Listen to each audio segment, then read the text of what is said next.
Okay, so welcome back. In this video, we're gonna build and deploy this React admin dashboard that you see on the screen.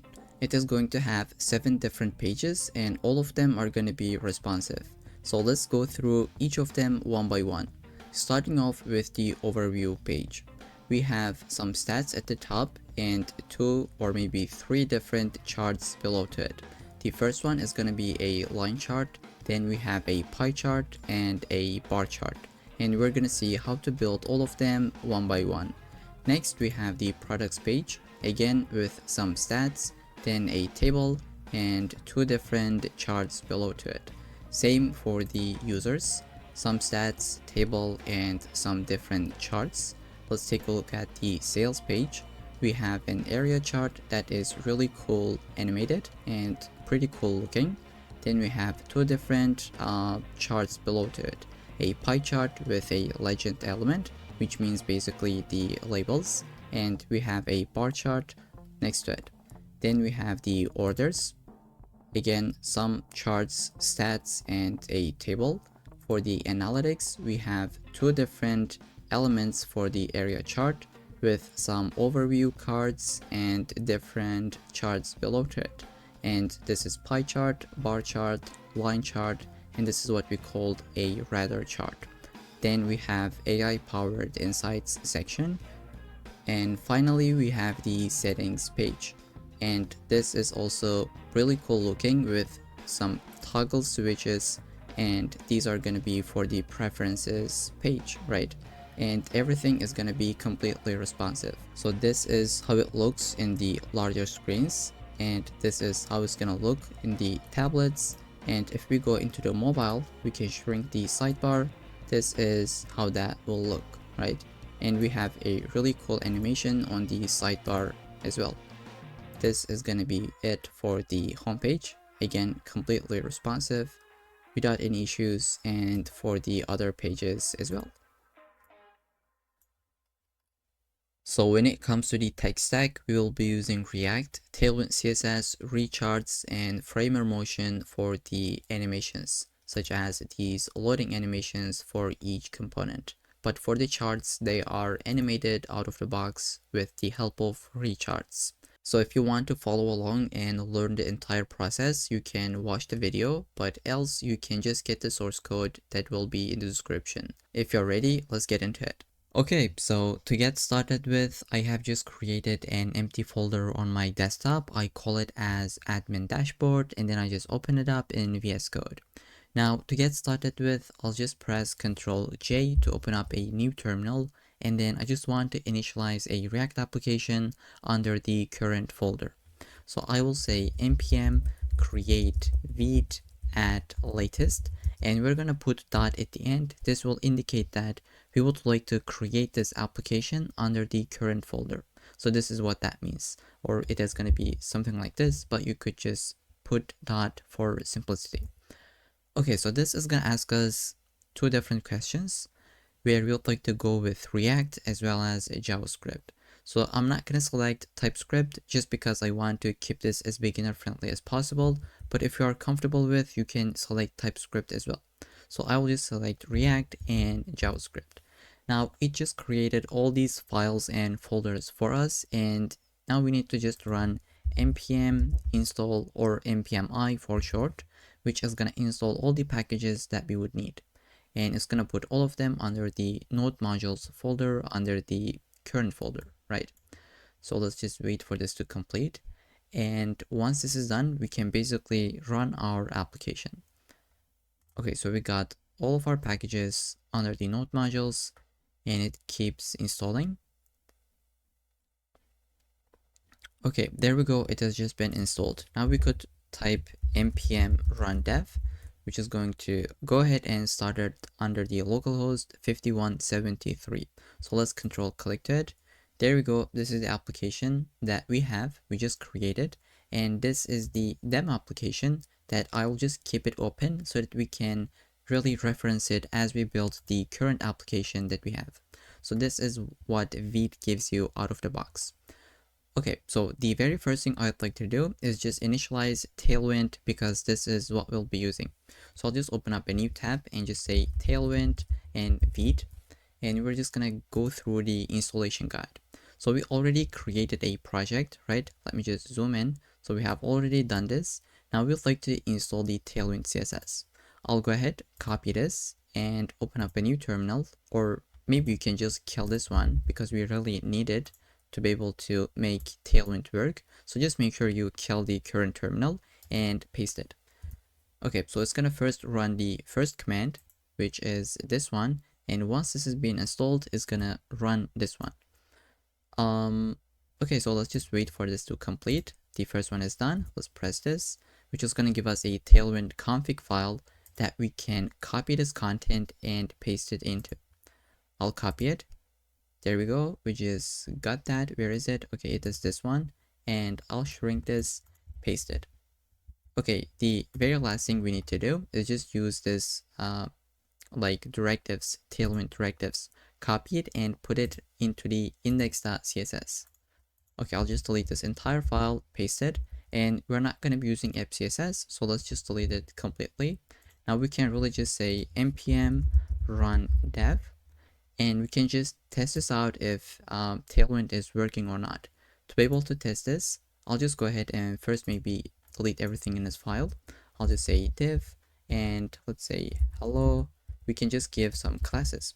So I'll say class name text red 500, and let's say something like maybe text of 5x large, or let's say 4x large, and background blue 500. Okay, so this is how you use Tailwind CSS. Instead of basically creating a CSS file and putting your classes, let's just say card, and you would say like color is gonna be white. So instead what you would do, you don't really care about creating classes, but instead you just put the styles immediately into the JSX, which is really convenient. Okay, so let's just save this file and test this out. Okay, so here it says you deleted the app.css file, but you are still trying to import it. Let's delete really everything in this file that we are not using. Okay, so there we go. This is working. Tailwind is just initialized.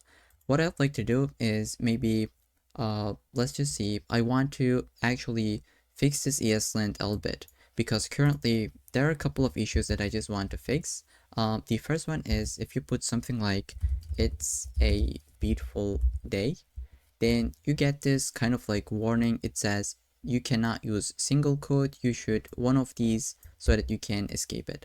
So if you delete this and paste this one, now it is happy, but I think this is ridiculous. So what I can do, just fix this rule, which is this one, react/no unescaped entities.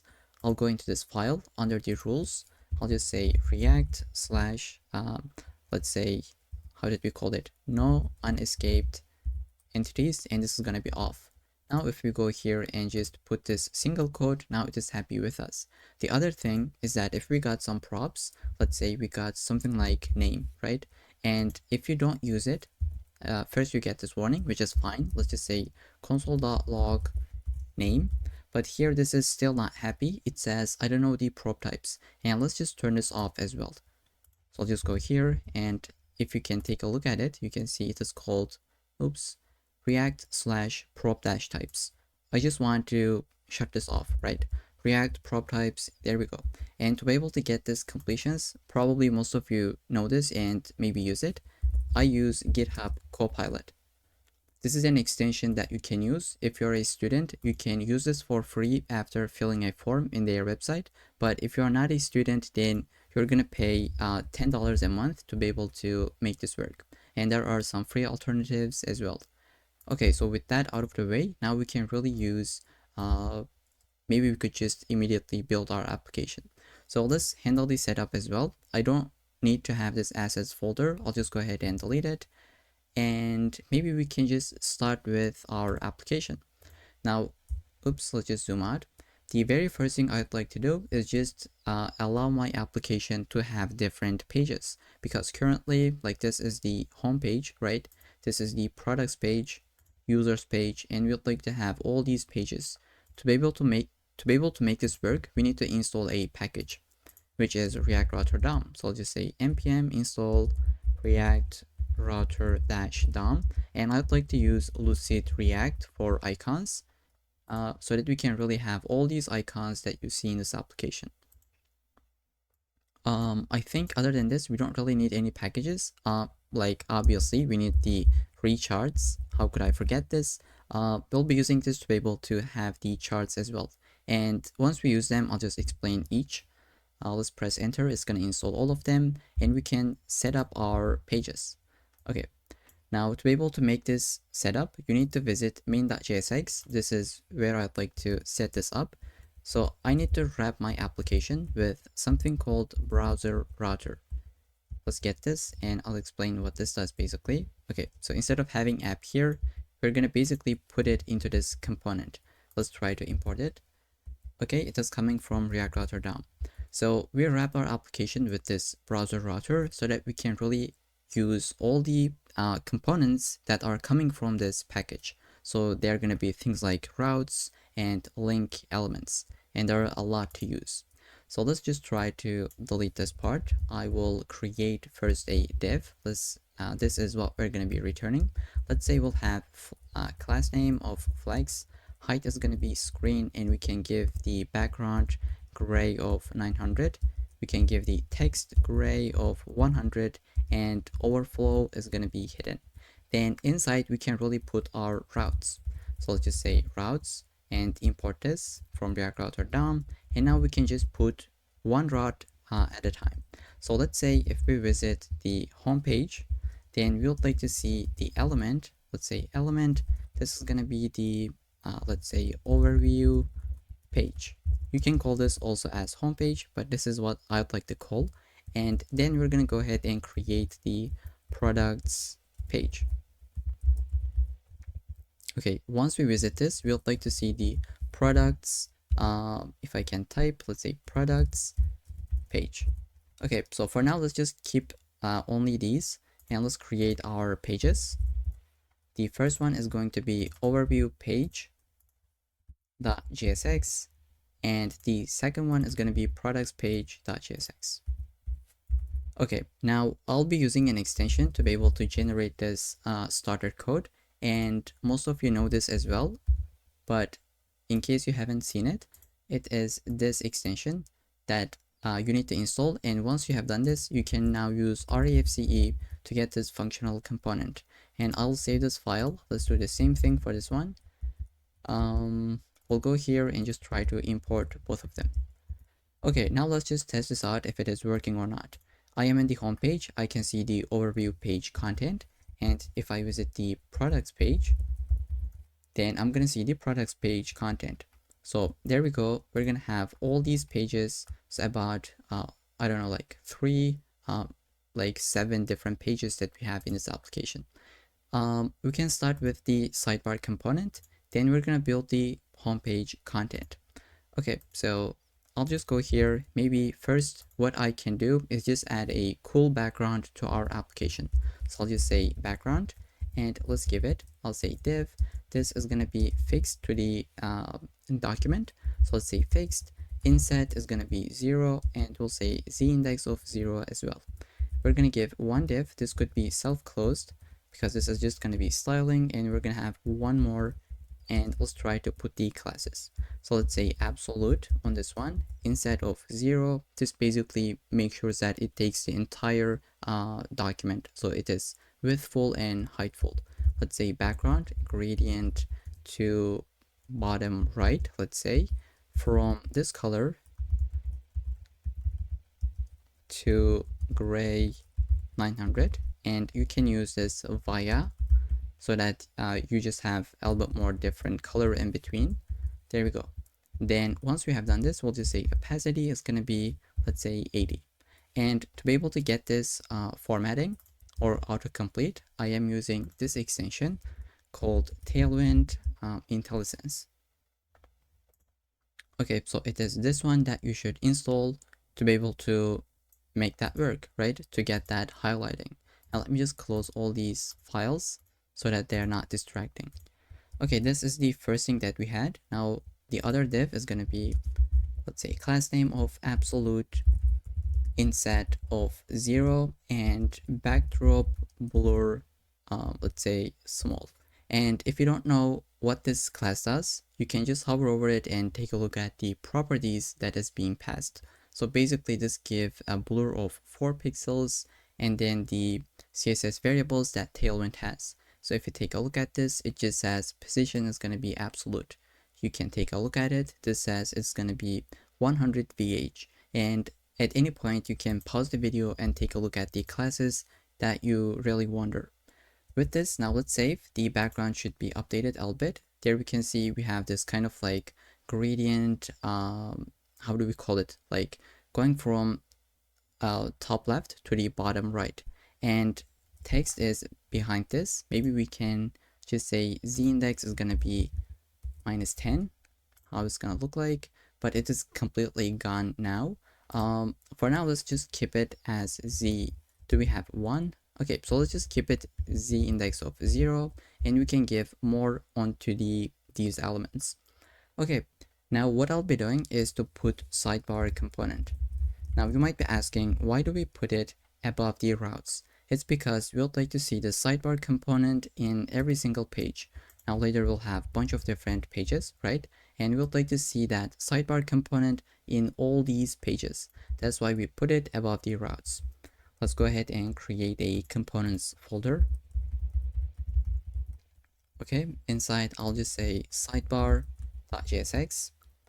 Let's say RAFCE, save it, and we can just import it now. Not from Lucid React, obviously. We'd like to get it from the components. Okay, let me just format this a little bit. We have our package imports, pages, and components imports. And we can save this file and just focus on the sidebar component specifically. So what we're gonna have in the sidebar is basically 7 different sidebar items, right? With an icon next to it. And then we'll have this menu button, which we can really toggle the state. So let's just try to create those first, which I'll be holding it inside a state or even a variable.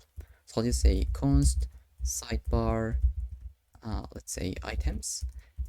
Okay, since this is a hard-coded value in our code base, that's why we just keep it all uppercase. This is the convention that we use. Now, each sidebar item is going to be an object with a name.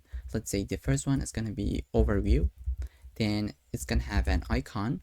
Let's say this is going to be bar chart 2. This is coming from Lucid React. And for the color, this is going to be the color basically, right? For all of them, we have a different color. So this is what we are trying to do. Let's say this is going to be string of hash 6366f1, and the path that we'd like to visit once we clicked it is going to be the home page. So I don't really want to type the remaining. I just want to split this up a little bit, and it would be time wasting. That's why I'll just go ahead and paste it. You can get this code from the source code if you don't really want to type this out. And let's import these icons. Okay, so basically what we have done, the exact same thing. We just created 6 different items with a name, icon, color, and the link. After this, what we can do is just build the component. First, I'd like to have a state, let's say is sidebar open and set, right? Initially, I think this could be true. Let's just say by default, this sidebar would be open. And now we'd like to have some animations in this application, right?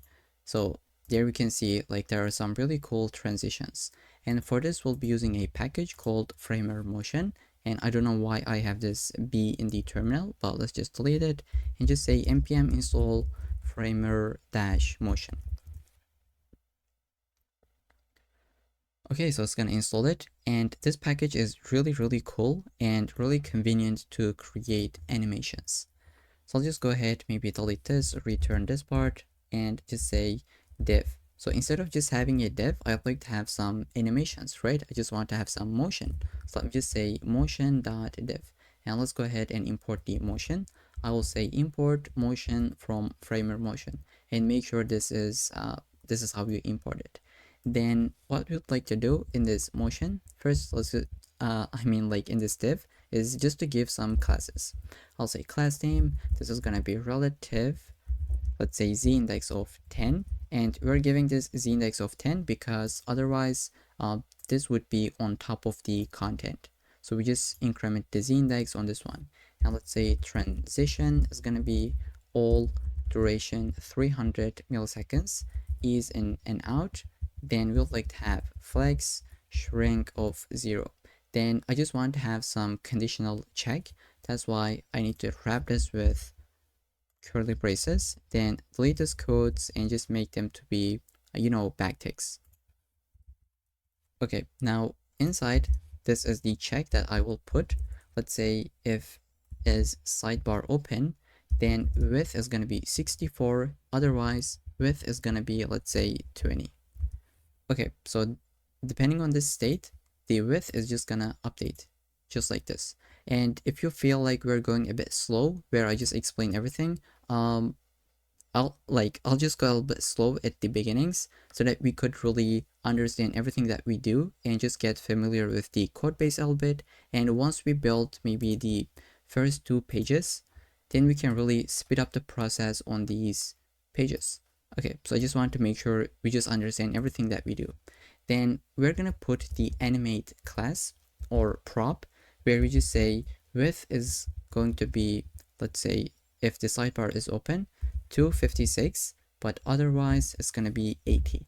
So let's save and we can see this in action in a little bit. Then inside we can have a div with some classes. So height is going to be full background gray of 800, background opacity of, let's say, not 5 but 50, and backdrop blur MD. And here you can see I just type some words into that class and it gives me the autocomplete. Right, there we go. Then padding of 4 flex column so that they're in the vertical direction, border right and border color of gray 700. Okay, just like this. Then inside we can create a button, but again this is not just going to be a classic button, it's going to be a motion button so that we can give some animations on top of it. Now what I am going to be doing is just maybe copy and paste and just walk you through it so that we don't waste time. So on the hover state, it is going to scale a little bit up, and when we click to it, it's going to scale down. And on click, once you clicked it, it's going to update the state. If it is true, it's going to be false, and if it is false, it's going to be true. This is how we negate it. Then we give some classes. Let me just save, and maybe we could put an icon into it. Let's say menu. This is the icon that we got from Lucid React. Make sure you import it. Let's say size is going to be 24. I'll save and maybe just test this out. There we go. Once you hover over this, it just scales up a little bit. Let me just zoom in. Okay, and when you click to it, it shrinks down. So this is how easy it is to just create really like animated elements with Framer motion. And once we click to it, the sidebar width changes, right? Now it is closed and it is open. Okay, so below this button, what we're going to be having, let me just go under the button and just say a nav component. Then I will say class name margin top of 8 and we'll say flex grow. Okay, then we're gonna have basically, so all these elements we're gonna map through it. So just make sure you have this sidebar items array. Let's say sidebar items.map. For each item we can get the index. I don't know, maybe we would use it. If we don't, we can delete it. Then inside we can just create a link element and make sure you import this from React Router DOM. Okay, so this is that link element coming from React Router DOM, and this first wants us to put the key because we map through some array. We should say, you could give the index, but what I'll be doing is just to say item dot maybe href, because this is going to be unique for each items. Okay, so there we go. We can see it is just unique. Then we can just say to item.href. So once you click to the item, it's gonna take you to the whatever the href is. Then inside this link, we'd like to have a motion.div. Let's create this. This is not gonna take the class name of div, so I just did a mistake. Let's say div, and make it motion.def just like this. Then I'll just give some classes to this one. Flex items would be centered, padding of 4, text would be small, and font is going to be medium. Then let's say rounded is going to be LG, which gives some border radiuses. Hover state background gray of 700. Then we'll be using transition to be on the colors and margin bottom of 2. Okay, just like this, we should be able to good to go. Inside, we would like to first render the icon. So I'll say item.icon. We can give it a size. I'll just say 20, and we're gonna give the color. So I'll say style. I would like to give the color, which I'll say item.color, and I would like to give minimum width as well. Let's say min width, just like this, and I'll say this is gonna be 20 pixels. Okay, so with this, I think we can just save and see the output. Okay, so we just have all of our icons, right? Let's just toggle the state. There we go. It just works as expected. And now let's put the item name into it. So what I'll be doing below this icon, I'll just create an element called animate presence. And this is gonna be coming from framer motion, right? There we go. I'll just go inside and say if is sidebar is open, then I would like to render this right hand side, which is gonna be a motion.span. So I already got some auto suggestions, but let me just walk you through it. We'll just have some classes. Let's say class name of margin left of 4, white space of no wrap. Okay, inside, since this is a motion span, we can use the initial state. Let's say opacity is going to be 0, and let's say the width is also going to be 0, and I'll explain what this does basically. Then we will have the animate and exit state. Okay, so let's say animate and exit. Opacity is going to be 1, and let's say width is just going to be auto, whatever the space that it should take. Then exit, opacity is going to be 0 and width is going to be 0. Finally, we will have the transition duration.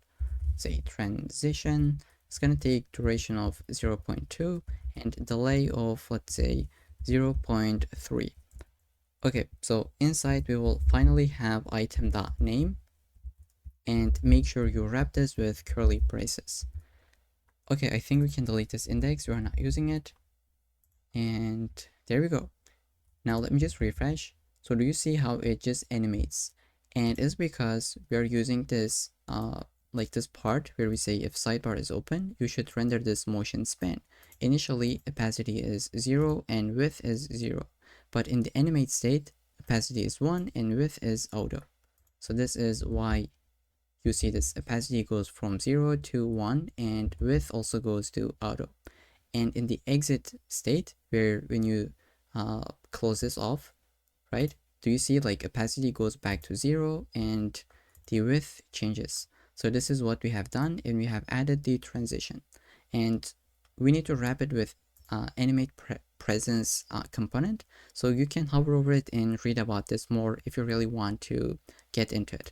Okay, so this is going to be, I think, the entire sidebar component that we need, which is about almost 60 lines of code. Then we would like to go into the app.jsx, and maybe we can start with the overview page. Okay, so currently if you go into the any page, you will always see the sidebar on those pages. You can click to this one, which is going to take you to the products, users, sales, orders, and it just works for the rest of it. And let's click to this one. Okay, looks like this doesn't work for some reason. Does this work? Yep, this works, but this doesn't. So let's see why this is the case. In the sidebar, okay, so this shouldn't be path, but this is going to be href. Sorry about this, I just had some typo. But now if you clicked it, it should work out. It just takes you to the home page. Now in the overview page, we would like to build first this header component, and this is going to be some kind of reusable component because we'll be using it in every single page. In the products, users, sales, you just get the point. And all it does, just having the content and putting a border bottom with some like box shadow, right? Okay, let's try to create it under the overview page. Let me close these files. We don't really need them. We'll go into the overview page and just try to build the UI. Let's delete this part, shrink the sidebar, and inside I'll say div with some classes. So flex1 means it's going to take the entire remaining space in terms of width, right? Let's say overflow is going to be auto and relative positioning and z index of 10. So I just said position. Yep, this is what we have. Z index of 10. Then we would like to create that reusable component called header. And we're going to give the title as a prop. Let's say this is the overview page. Just like this, now we can try to create this header component. So under the components, I'll just create one called common, because this is going to be the common component that we'll be using in almost every single page. Let's create this and import this, save, and now we are going to be taking the title as a prop, and we can really just go ahead and build this component, which is going to be super basic. So we'll just have a div, maybe a header. This is what we call this component in the first place, so that we are semantic albeit. Let's say background gray of 800, and let me just grab the rest of the classes. It is super basic. Let me just put it like this. Okay, we changed the opacity to 50%, backdrop blur, shadow large, border bottom, and border color. Then we will have one div with an h1, and the h1 content is going to be the title that we just got. Okay, so this is the entire header component. Here we just have a header with a div. This is going to be our wrapper so that we can give some paddings on top of it and give some maximum width and the h1. Let's just see. Okay, so this is the overview page, and in the products page, we'll be using it later in the video. Then below this, we would like to have this stats, right? This is what we call a stat, and we'll be using these components in every single page as well.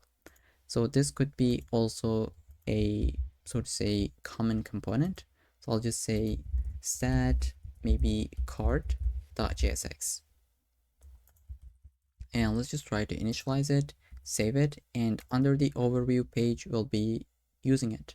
So in the overview page below the header, let's just say this is the main content that we have.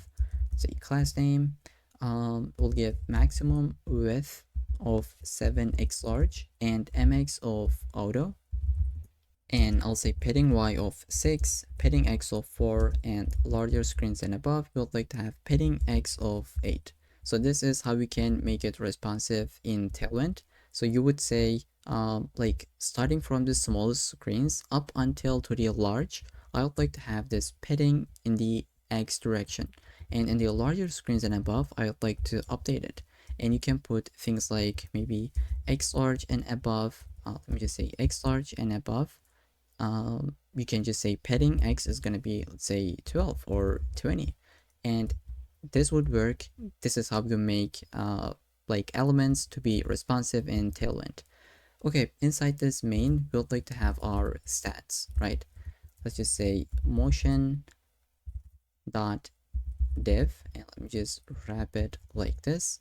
Try to import the motion from Framer motion, and we are using motion in this one. As you can imagine, we would like to have some animations. Let me just give some classes to this one. I'll say class name, grid, let's say grid columns of 1, and let's say like gap of 5, and I'll say smaller screens and above, grid columns is gonna be 2. Let me just put 1 here and maybe copy this.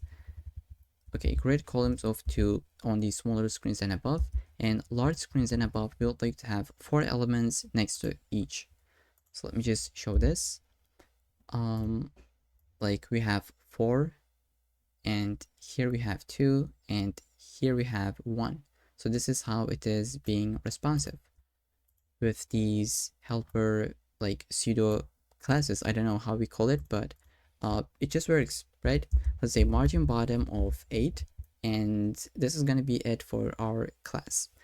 I'd like to have some initial and animate stat, right? Okay, so initially opacity is going to be 0 and it's going to be coming from the y direction, right?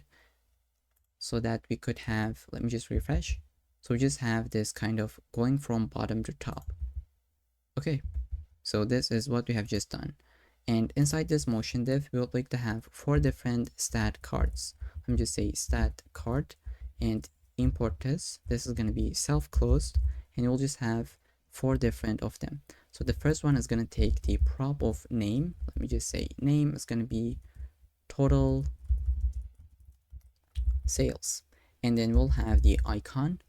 Let me just put the zap icon coming from Lucid React, and then we will have the value of, let me just actually grab this so that we don't really waste time.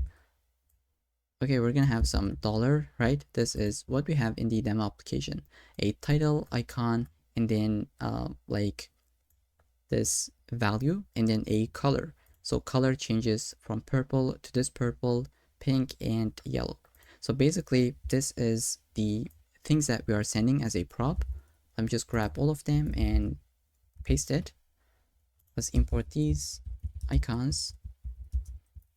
Okay, so you can grab this or maybe just type this out however you'd like to. I am just copying it so that we don't really waste too much time. Now we can go into the stat card. Let me just save this file and we're gonna have a motion div.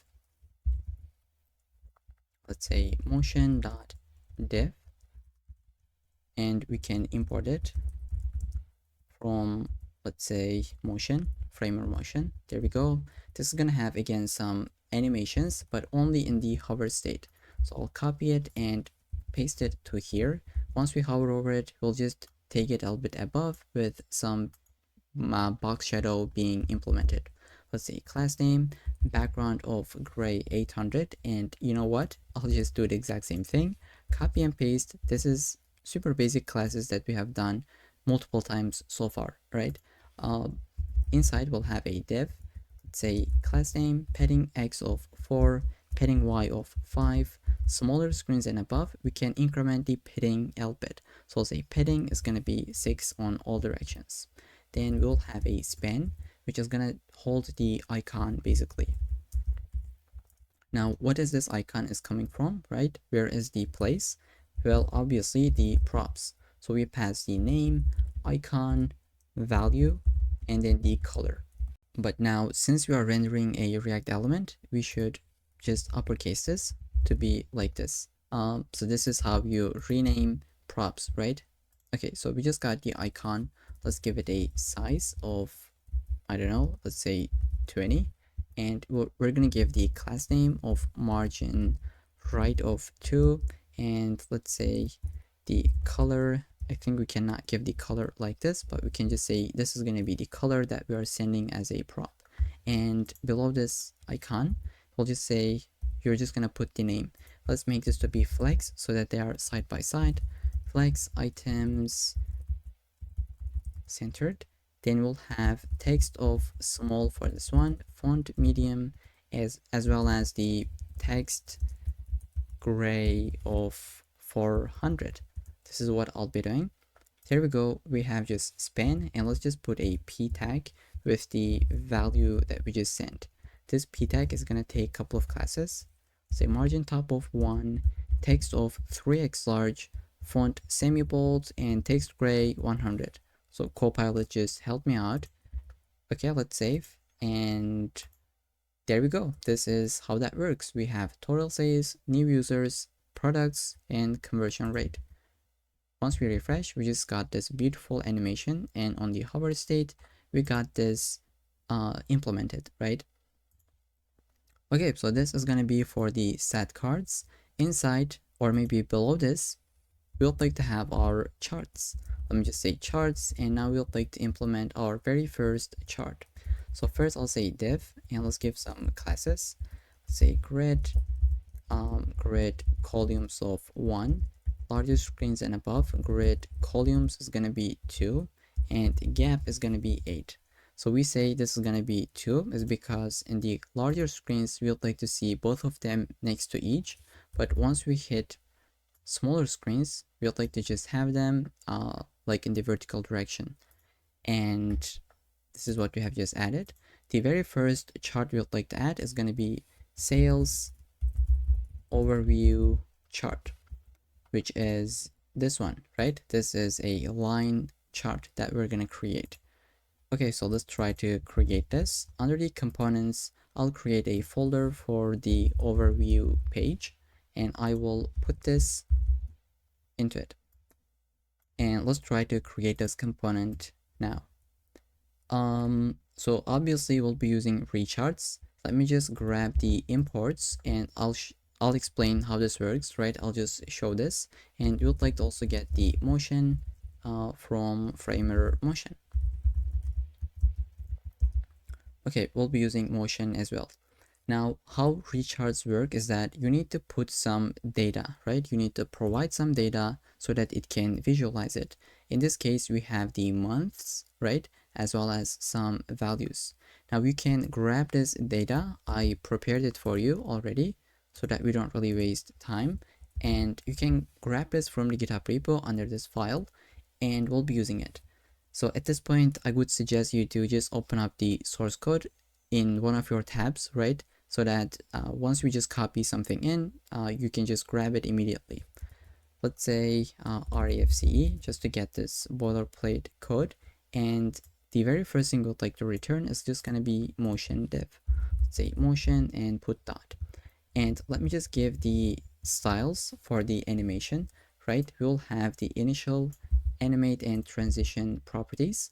There we go. It just goes from 0 opacity to 1, and we have the delay of 0.2. Then we can give some classes, and these are going to be the classes with some background color. Opacity is going to change, and all these things that we have already added multiple times at this point. And first we'd like to have an h1. This says sales overview,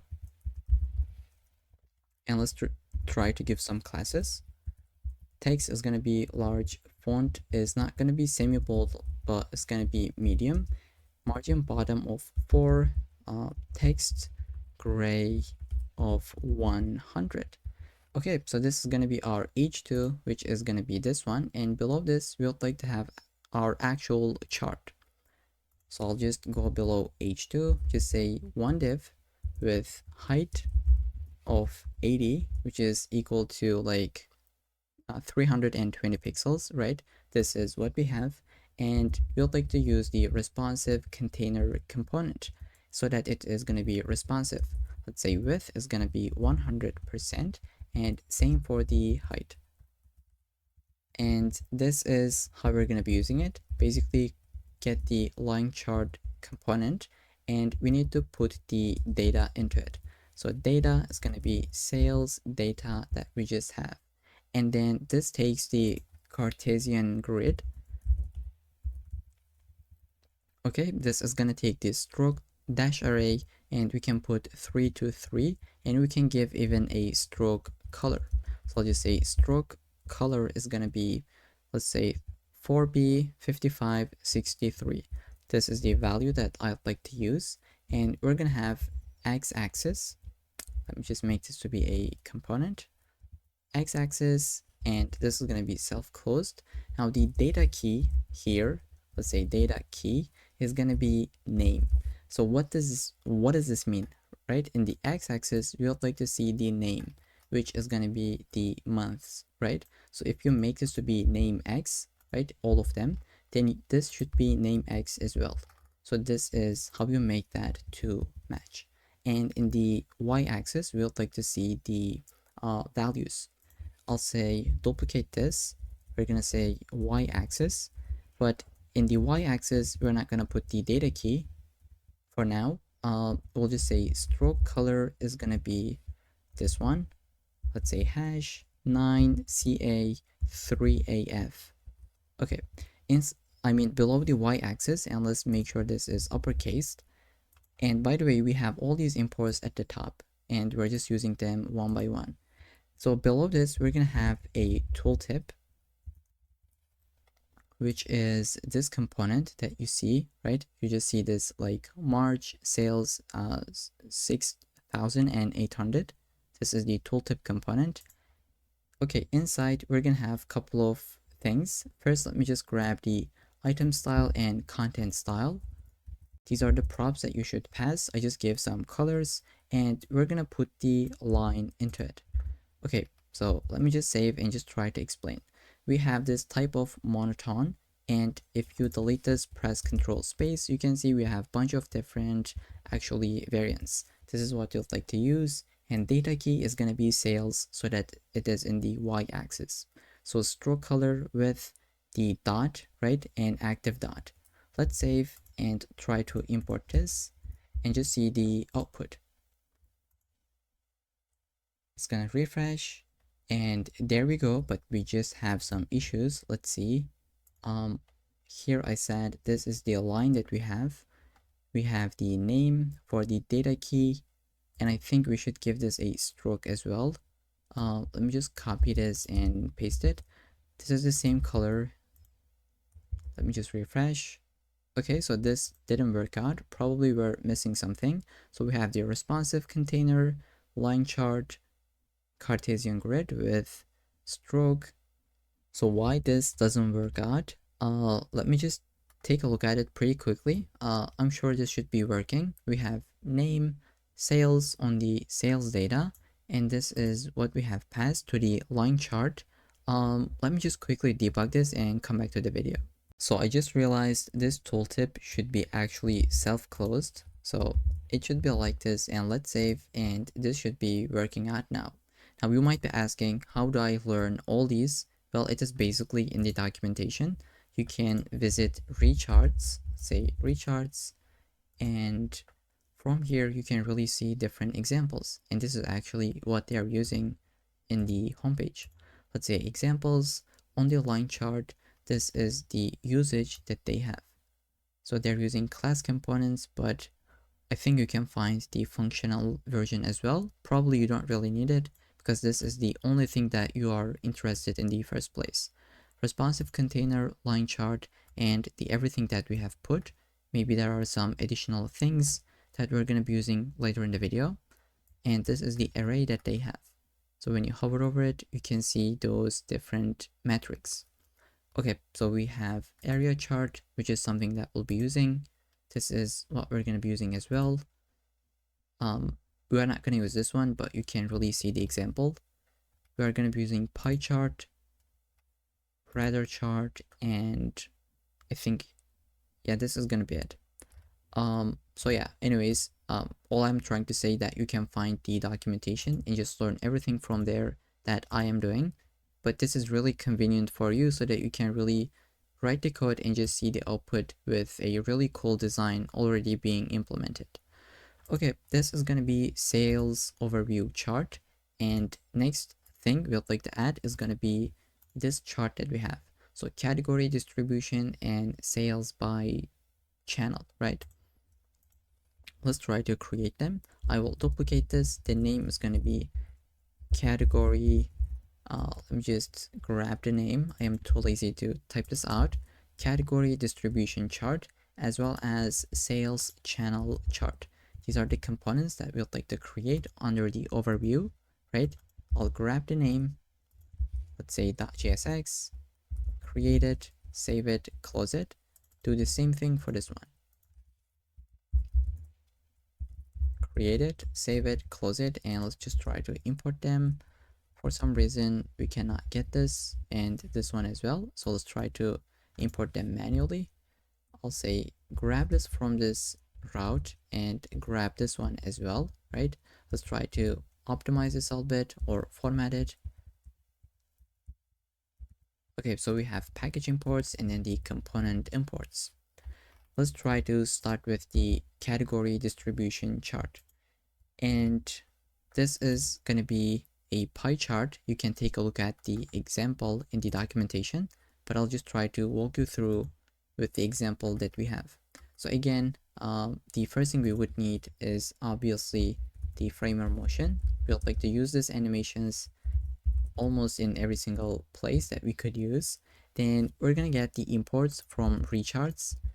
Okay, these are the things that we'll be using, and I will provide you some data so that we can use it and visualize it. Okay, so let's return a motion div. So this is what we're using in the previous component as well. So I'll just grab it and paste it. You can create some kind of helper component so that you don't really so how do we call it, so that you don't really duplicate the same thing. But in this case it is really fine. We are only going to be using it in a couple of pages, and here we are trying to just build an admin dashboard. Okay, so enough talk, let me just go ahead and build this. H2, we're gonna have category distribution. For the H2 classes,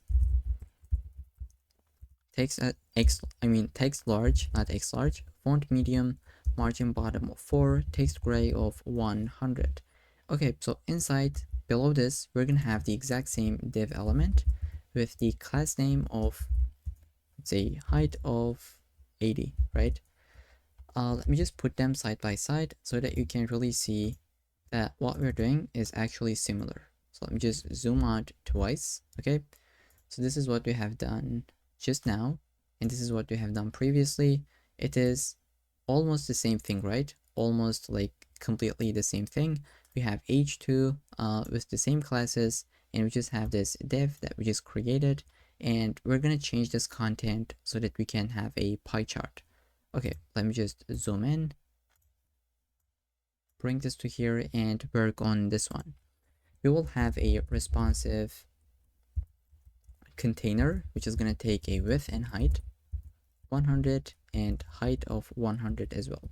Inside, we'll like to use the pie chart component, which is going to have a pie. This is going to be not self-closed, but it's going to take a couple of different props. The first one, as you can imagine, is going to be the data, category data that we just created.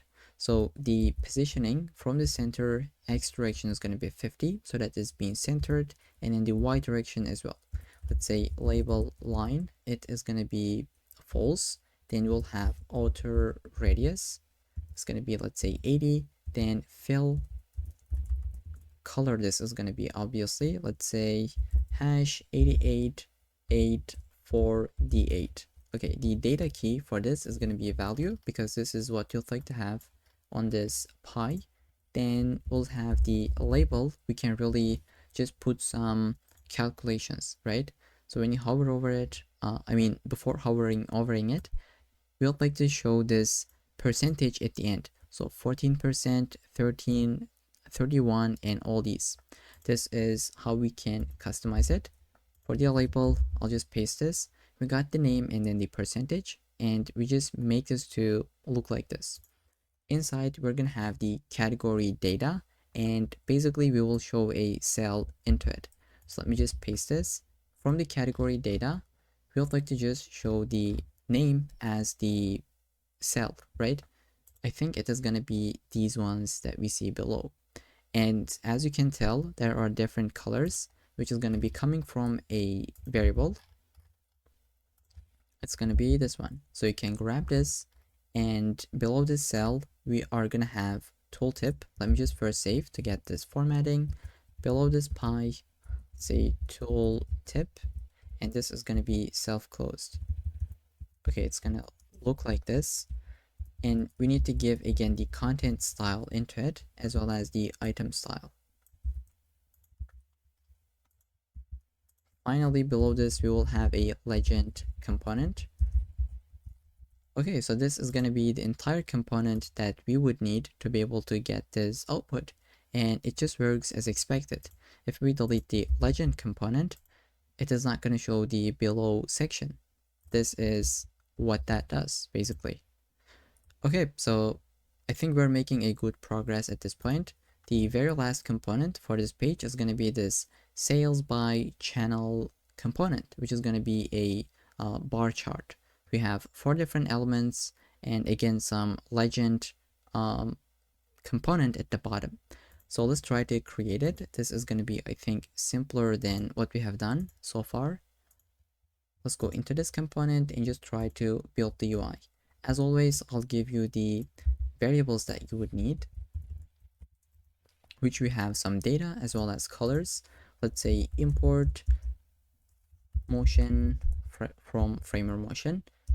And now you might be asking, why do we call this all uppercase and call this not uppercase, right? We have camel case.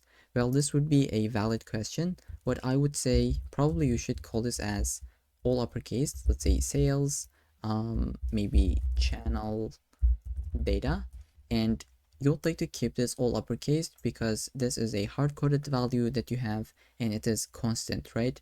When you take a look at the code, let's say you are using it here, say you have sales channel data, then you would immediately understand, oh, okay, this is some constant that I am using in my code base. This is the convention that you would like to keep track of. It is not 100% important, but something to just keep in mind.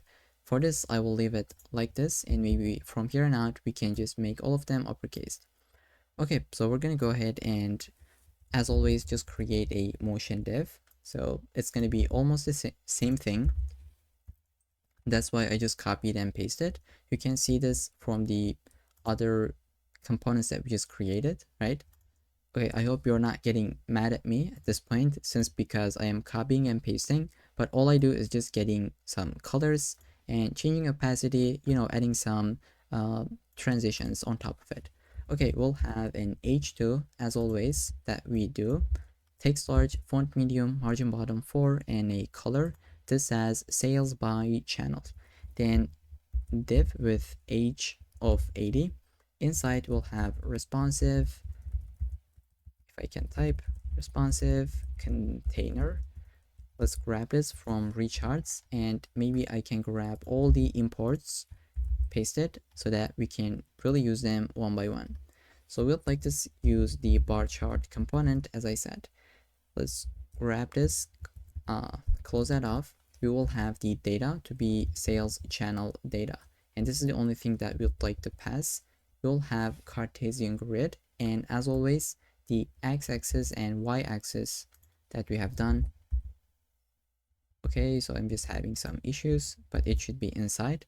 The x-axis is going to be keeping track of the name so that we really see the website, mobile app, and these two as well. And we change the stroke color on the y-axis. Let's just put a tooltip. Okay, so these are the styles, and finally a legend below the tooltip. So outside of this legend, let me just delete this. Below the legend, finally we'd like to just put the bar component.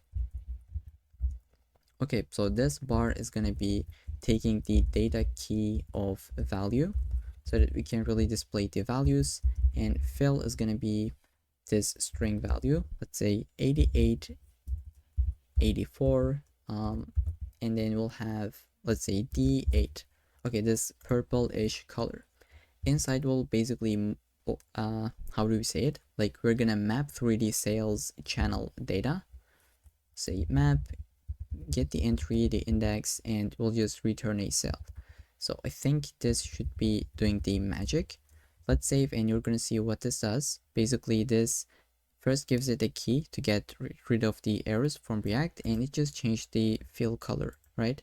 So this is how that looks in our application, hopefully. Okay, so this is the output that we have with the legend component at the bottom.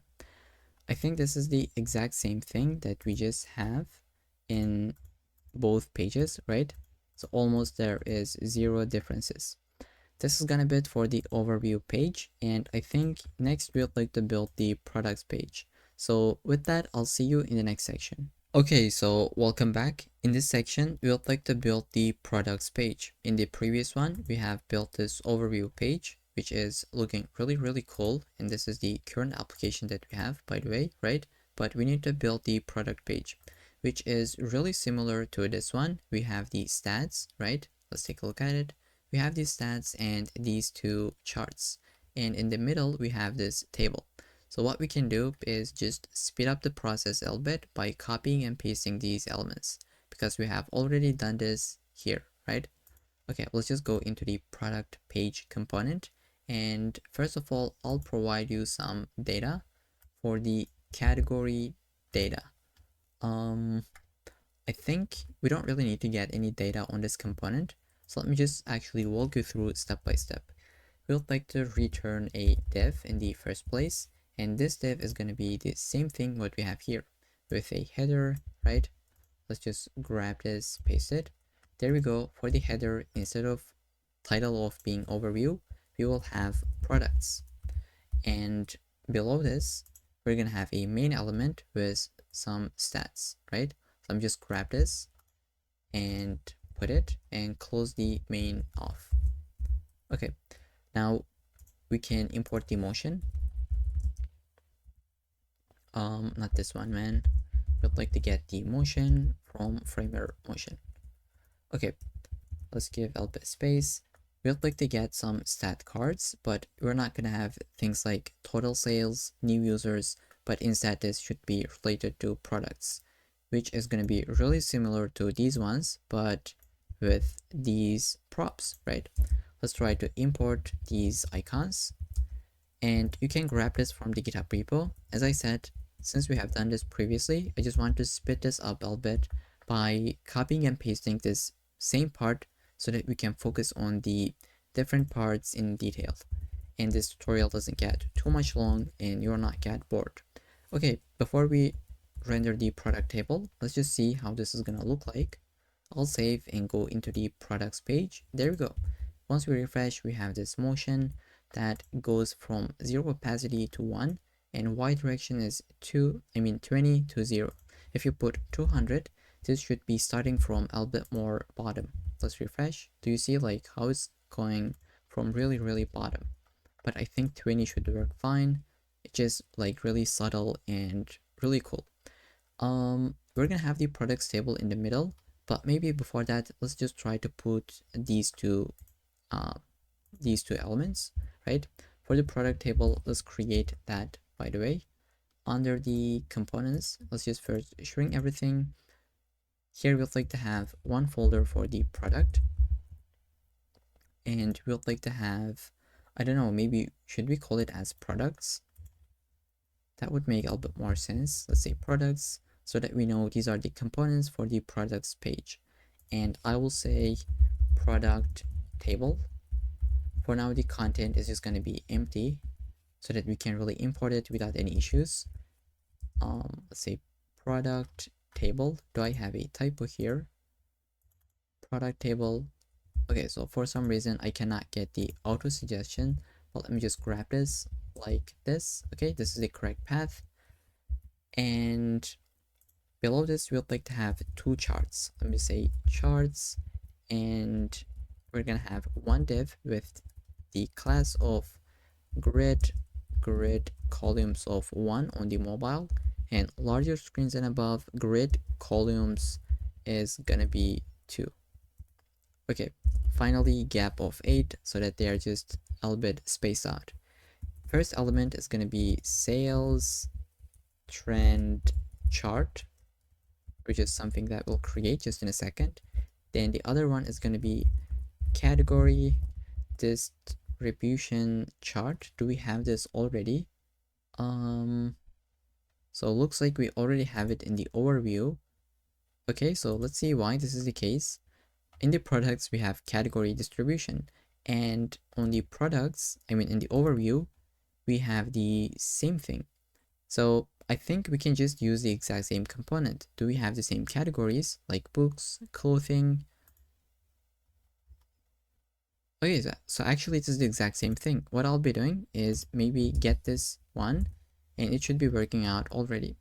And for the sales trend chart, we can create it under the products. Okay, I'll say RAFCE and save it. This is the component that we'll just create in a second. Let's see the output on the products page. There we go. We have the table, sales trend chart, and the category distribution. Let's start with this one, which is the sales trend chart. And this is really similar to what we have here. So we can really, at this point, copy and paste it, and I can just walk you through the entire file. Okay, so I'll just go ahead, copy it and paste it. You can grab this from the GitHub repo, about 40 lines of code. We have the data, in our imports, we give some framer motion kind of thing for the appealing user experience. We have the title and responsive container with the line chart, right? Okay, I just had a mistake. I don't know how I ended up here, but this should be responsive container and line chart. Okay, so I'm really sorry about this. How did I end up here? Line chart I should have, and this should be closed. Okay, so if you copy and paste, you're not gonna get into that issues, but basically we have the line chart, x-axis, y-axis, Cartesian grid. So let's see what happens if you actually delete this. So currently this is what we have, and as you can imagine, once you delete it, you're not gonna see that grid in the background. So you can really test this out by deleting things and putting them. Now the very last thing we need to add is going to be product table. Okay, so I hope you are happy with this copy and paste approach at this point, so that we can really speed up the process. We have already done the exact same kind of component in the overview page, which is this one, right? So let's try to also just see what happens if we change the type on the line. You can really test this out, and I have tested them out off camera. So like this is linear chart, and this is, I don't know, let's just say bump. So this looks a little bit ugly, but okay, it doesn't. Let's try to see something different. Maybe, I don't know, let's say step. Okay, so this is weird, but at some point you might want to use this. You might want to use monotone in this case, right? This is what I'll be doing. Basically, we can move on with the product table at this point. So we had the product table component. Maybe we should call it as products table. I don't know. Let's just say products table. Rename the file. Say yes, update the import. I'll say REFCE products table. Let's just go up and just make sure we get this. Okay, so I'll create this product table step by step with you. The very first thing I'd like to have, again, some data so that we can really display this part with a name, category, price, stock, sales, and actions, right? The first thing I would like to give maybe 5 different elements. So let's go here and just create that data above the product table component. This is something that we'll be using, and you can always make this to be uppercase. So say product data, and at the top we'll be using, let's say, import motion. From framer motion we can get some icons. Let's say search, coming from Lucid React. We're going to be using edit. We're going to be using trash to icon. Okay, so one last thing, I think we need use state. Let's say use state, if I can type, from React. Okay, so what are we gonna return? Let's delete this. Obviously, as you can imagine, it's gonna be a motion div with some classes and props so that we can really animate it. Then we will have the, let me just type this out. We're gonna have a div with the class name, flags, justify between, and we're gonna have items to be centered, margin bottom of 6, and we're gonna have the same h2 that we had on the different pages.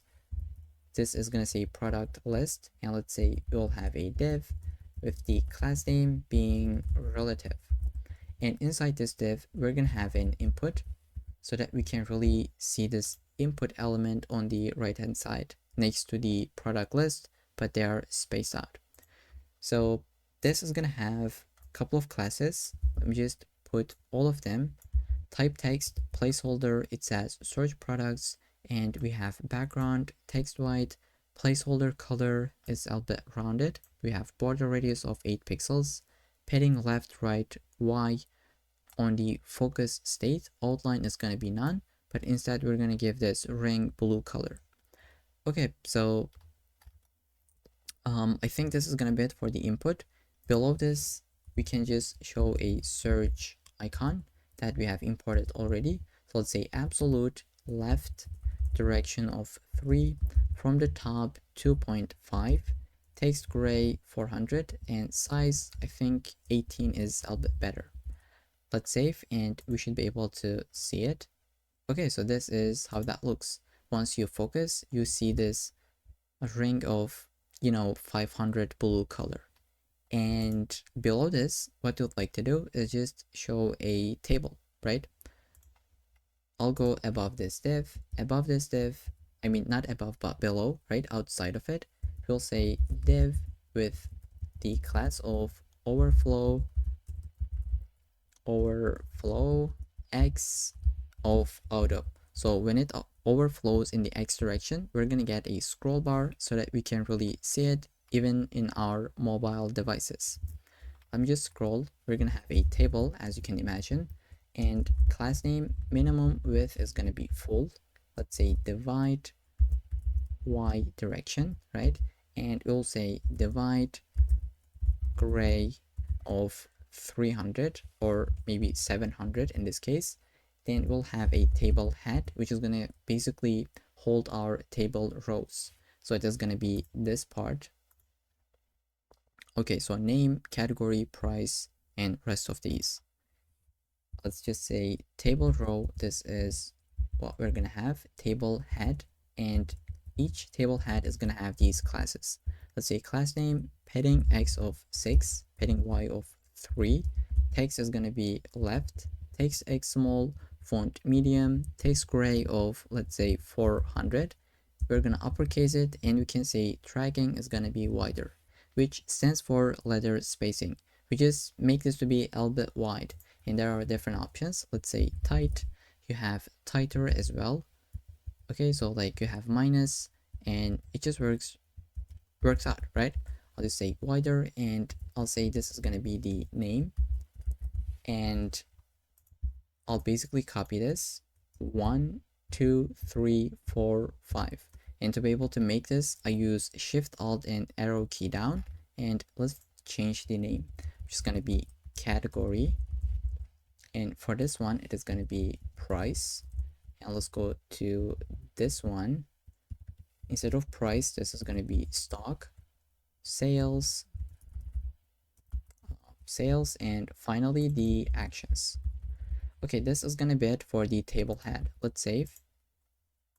This is the output that we just have. Now we can really build the table body, which is gonna basically hold the data on the elements that we have. So let's say table body, and we're gonna give some classes to this one as well. Divide of I think y, this is gonna be divide gray of 700. And then inside this table body, we would like to just map through the products. But now we would like to have this filtering approach, right? So if I just search for smartwatch, so let me just say smart, it only shows me this one. And if I delete it, I'll just get everything. To make this work, we can use a state and with a handler function that is just going to do the magic. So first of all, once we type into this input, we would like to keep track of what user typed. So let me just say const search term. This is what user is going to type, right? We have already imported the use state, and then we're going to have some filtered products.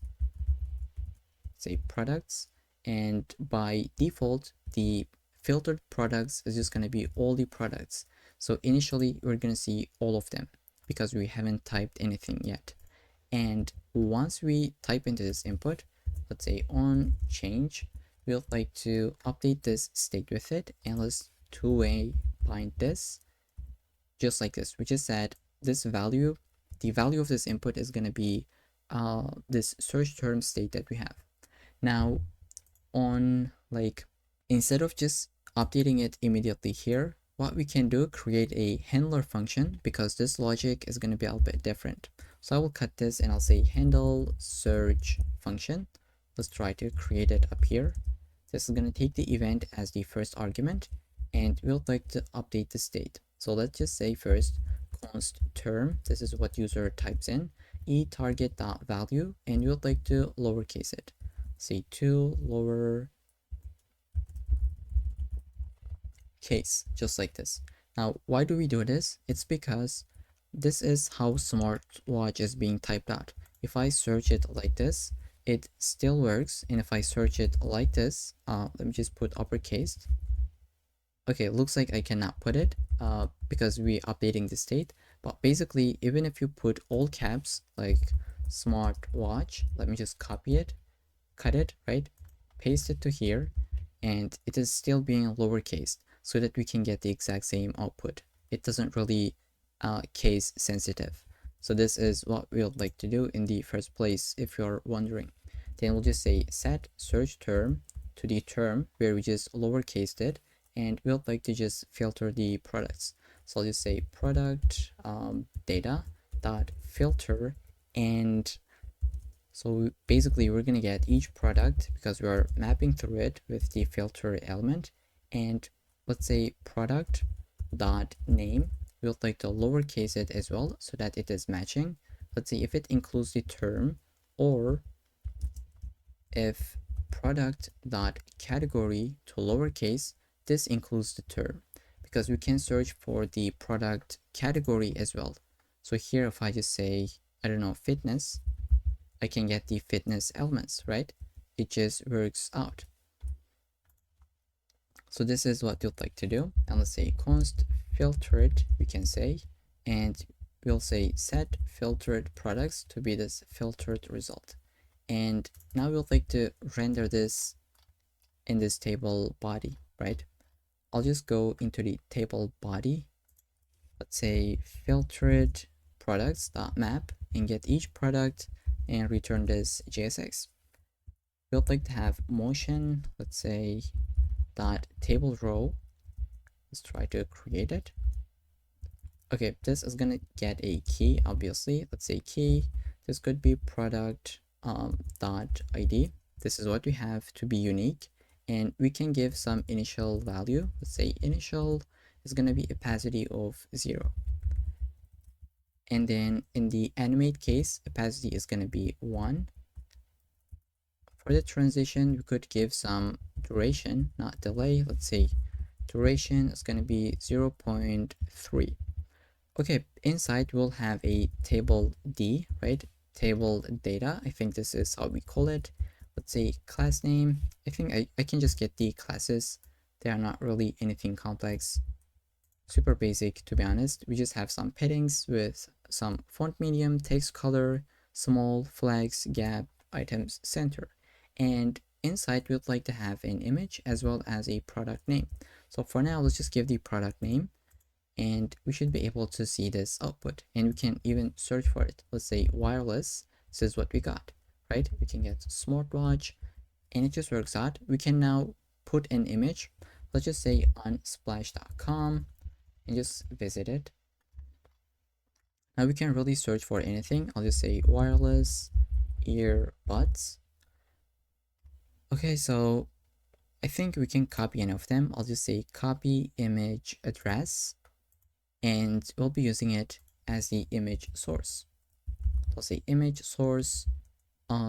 For the alt, we can just say some image, or maybe let's just say product image, and let's say class name is going to be size of 10. And you might be wondering, what does this mean? Well, basically, instead of saying width 10 and height 10, you can do the same thing with size 10. And if you hover over this, it uses those values, right? And we'll just say rounded is going to be full, so that it is a circle.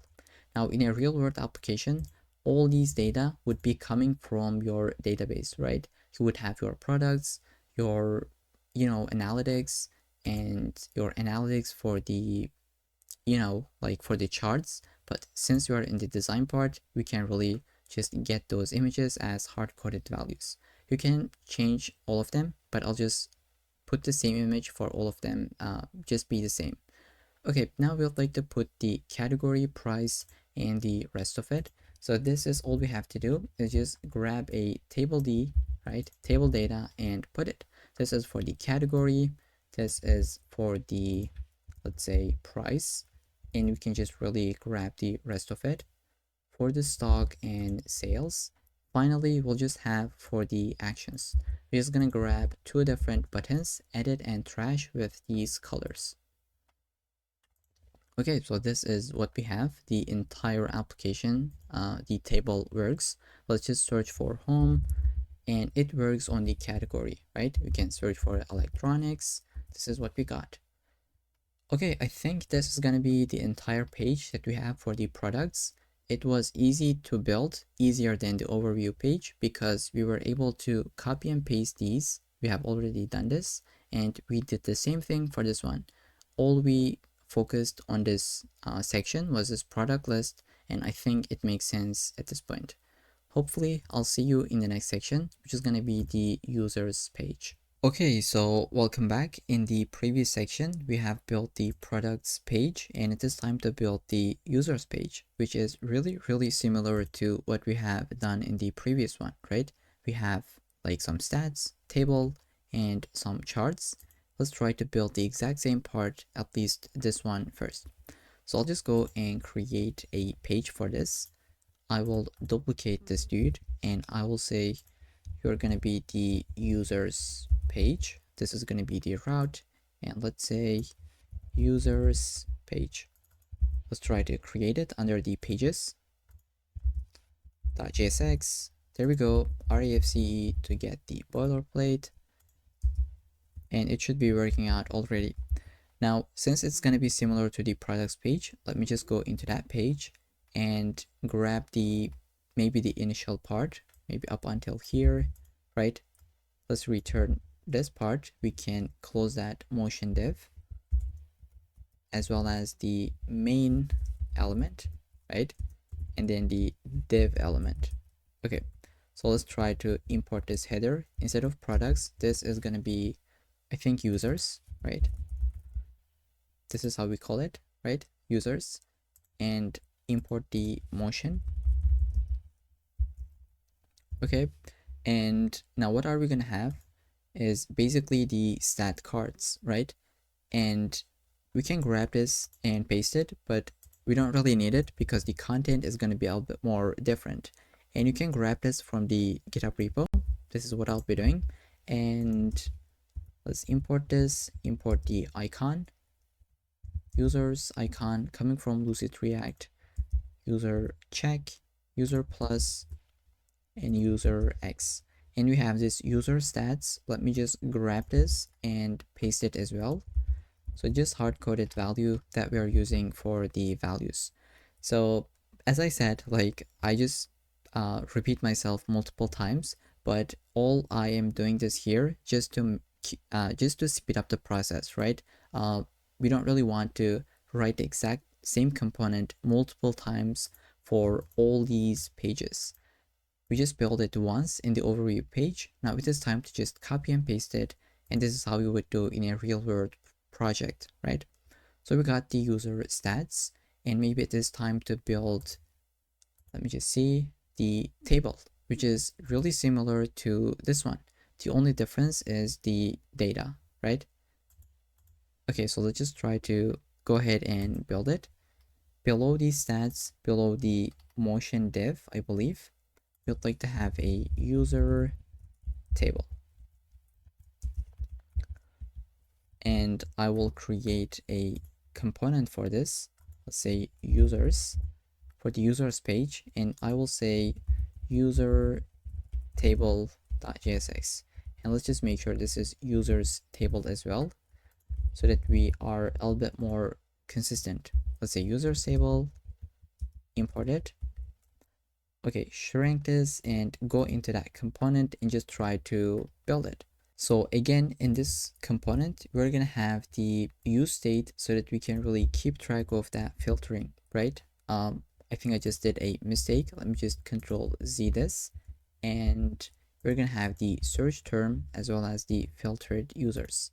These are gonna be a use state, and let me just provide you the user data that we're gonna be mapping through, and the initial filtered users is gonna be this user data. This is what we have done in the product table as well, right? The initial data is this that we have. Okay, Now for the return part, we're gonna have a motion div as always. And since this is the same thing that we have done previously, I'll just grab it and let's say import motion from framer motion. And like we're gonna have the exact same thing really. I don't want to pretend to doing something different. Since it is the same thing, I'll just go ahead, copy and paste it. And I'm sure in the comments, I'll just see comments like, hey man, you're just copying and pasting and not doing anything else. Well, this is not really true. I mean, it is true, but all we copy and paste the things that we have already done, right? Okay, in the first time, we build it, and now it is time to speed up the process. Okay, so we're gonna have this function so that we can really update the input state with the filtered data and just display the actual elements on the screen. And after this search, after this two divs, we would like to have one more div, again with the class name of overflow x of auto, and we would like to have a table element. I can grab the classes. Okay, this is the thing that we have done.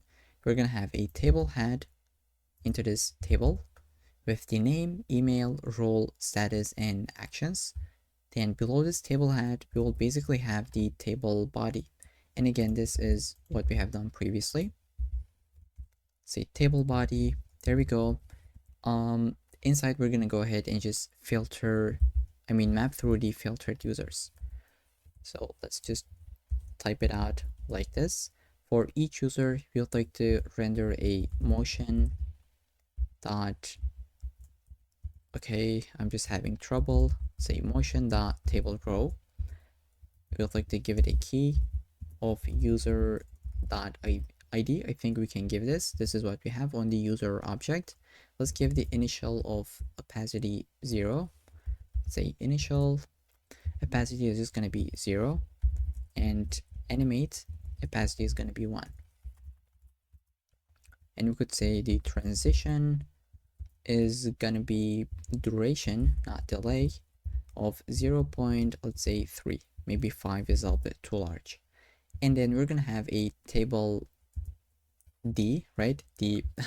Table data, so that we can display this part with the username, and we just uppercase the very first element, right?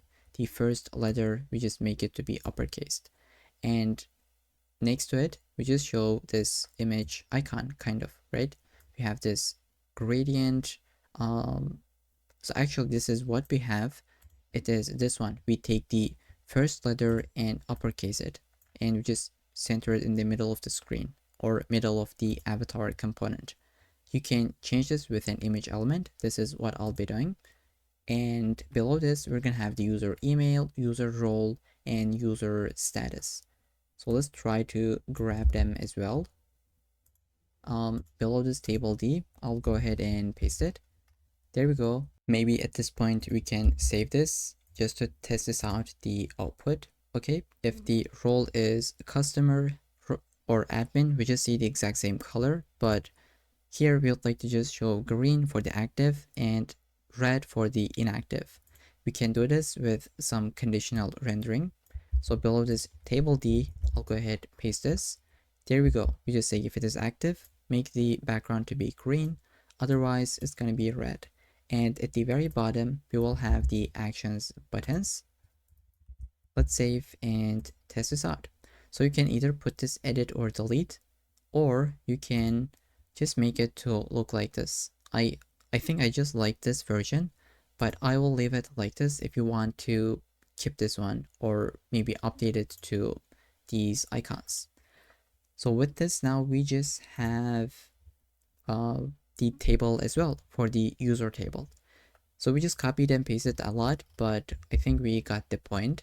Below this user table, what we're gonna do is basically have our charts. So I'll just go here and just maybe say user charts, right?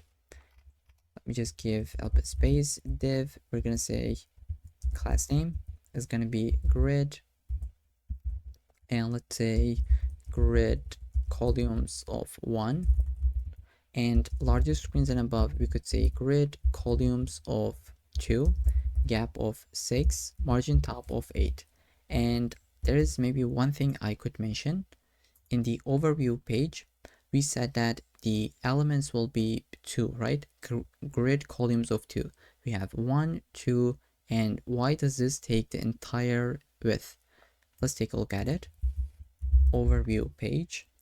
So we had this on the left, this on the right, this on the left, this on the right, and why does this take the entire space? Let's take a look at it. It is because we are using column span of 2. If you delete this part, this is just going to be on the left, and this is going in the grid columns of 2. And I hope you know this class at this point, what this does. It basically says just span it to take the 2 elements, right? So it takes the first width and then the second width. Okay, so this is just something that I wanted to mention. Here we would like to build the user growth component as well as these 2 charts. Okay, so we'll go into the users page. Into this one, we will say user growth chart, and I will duplicate this twice. The second one is going to be user activity, let's say activity heat map, and for this one it's going to be user demographics chart. So I am 100% sure that I have a typo here, so that's why I'll copy and paste it. There we go. Now we have all these components. Let's create them under the users and make sure you're under the components. So source components users. Let's create this one. Initialize it, save it, close it, and import it. Okay, we cannot get it, but we'll do in a second. Let's do the same thing for this one. And this one.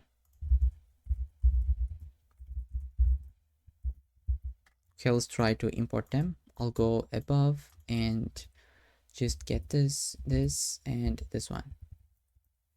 Let's try to organize this a little bit. We'll have our package imports at the top and then our component imports. The very first one I'd like to build is going to be the user growth chart, which is something that we have done twice at this point. This one and this one. So that means we can go ahead and copy and paste this component so that we just go super quickly, right? I will go into this and grab this completely and paste it to this application or this component. There we go, just like this. It should be working out. I just grabbed it from the GitHub repo. You can do the same thing. We have the data with some title, div, responsive container, and it's a line chart that we have done. Let's try to save. Okay, so this is what we have. We can get this bar chart now, which is going to be user activity heat map component. Let's close these and just try to build this one. So before we write any code for this, let's take a look at it. This is actually a super basic bar chart, but it looks a little bit complicated. It's not really. This is how the data is being structured. So we have a couple of different, like, how do we call it? Couple of different categories maybe. So from 0 to 4, 4 to 8, 8 to 12, so on and so forth. That's why it looks a little bit weird, but it is, I think, the same thing that we have here. It is just a bar chart component. And let's see how we can build this. Basically, first I will provide you the imports as well as the data. Okay, so here we'll go ahead and just say this is going to be a motion div, and we're going to give some classes as well as, let's say, some props to make it pop, right? These are the things that we have done, and we're going to put an h2 into it, and we'll just say we would like to have one div. Let me just actually grab all this, paste it, and walk you through.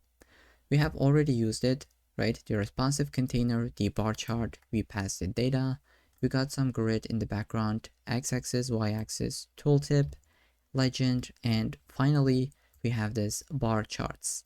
And here basically it uses this data key and it's going to take a look at this. So 0, 4, and these are the values that we have for each month or each day. And for all of them, we say stack ID is going to be A. Let's see if we have anything like this. We don't, but let's say if this is, I don't know, the first one is B. It is different than the rest of it. Let's see what's going to happen. So do you see how it really changes? Let's just make this to be A. Okay, it just works out now. If you change one of them, it is going to, shift over. But if you put them, here it says, just put all of them on top of each other, right? They are in the vertical direction completely. So if you say A, B, and let's say C, obviously there's going to be 3 different items for each day. I hope this makes sense at this point. Other than this, this is the entire component that we need 50 lines of code and nothing else. We can close this and go ahead, build this one. And again, this is just a pie chart component that we have. So maybe it is a bit different than this one, but not too much. Instead of having these labels, we have this kind of like, arrow labels, if this is how we call it. Let's try to build that component under the users page, which is this one, right? We're going to have some colors, imports, and some data. Let's go ahead and get it from the GitHub repo. And we'll have a motion div. Again, some classes, some props, just to make that look appealing and awesome. There we go. We changed the opacity, the y-axis with a delay. And we're going to give an h2 that says user demographics. And we're going to have pie chart basically. Okay, so let's save.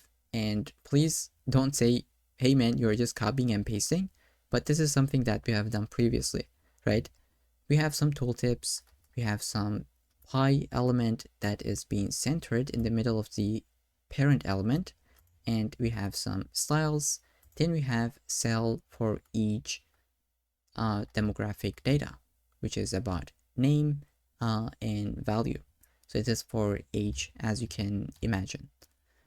Okay, if we save, this is the output that we're gonna get, and it just works out. If you delete the legend, you're not gonna see this bottom part. Let's just wait for it. There we go. If we bring this back, we can get this categories, right? Other than this, I think you can maybe pause the video, take a look at the code. Anything that you don't understand, maybe you would play around with it. Let's say this is going to be 10% from the x-axis, which is going to be pushed to the left. But if you say 50, it is going to center it, right? And if you say this is going to be 10, it's going to take it to the top. Okay, so these are the things that you play around and just really get familiar with it. With this, I think we are ready to go on the users page. Okay, we have stats, table, and all of our charts. Next, we would like to build the sales page, which I think has one of the best charts in this application. There we go. It is really cool animated, and we're gonna put these components below it. So I'll see you in the next section. Okay, so welcome back to this section. Let's continue with the sales page. We're gonna have our stats, an area chart, and pie chart, as well as a bar chart. Currently, we don't really have anything on this page. So let's go ahead and create a route for this first. I will duplicate this and I will say the path is gonna be for the sales, and we'll just say sales page. Let's grab this name and try to create a page for this. .jsx, save it, and we would like to import this. For some reason we cannot get the auto suggestion, so let's grab this from here and make sure the path is correct, and let's format this a little bit. We have the components at the top and package import at the very top, and our pages. Okay, so we're gonna go into the sales page component and just try to build it. Let me just return a div. Let's say this is gonna be class name of flex1 and overflow auto relative and z index of 10. So these are the classes that we give all of our pages, I believe, right? Flex1, overflow auto, relative, and z10. And below it, we're gonna have the header component just like in other pages. Let me just shrink the sidebar and let's import the header component. So title is gonna be sales. Let's say sales. Below this, we're gonna have a main component which is gonna have these classes. Let's say maximum with 7x large, mx auto, padding y of 6, x of 4 larger screens and above. We'll just increment the padding albeit to be 8. Then we would like to have our stats. So let's say sales stats, which is gonna be inside a motion div. Let me just type this out. Motion.dev. We can import the motion at the top. Say import motion from Framer motion.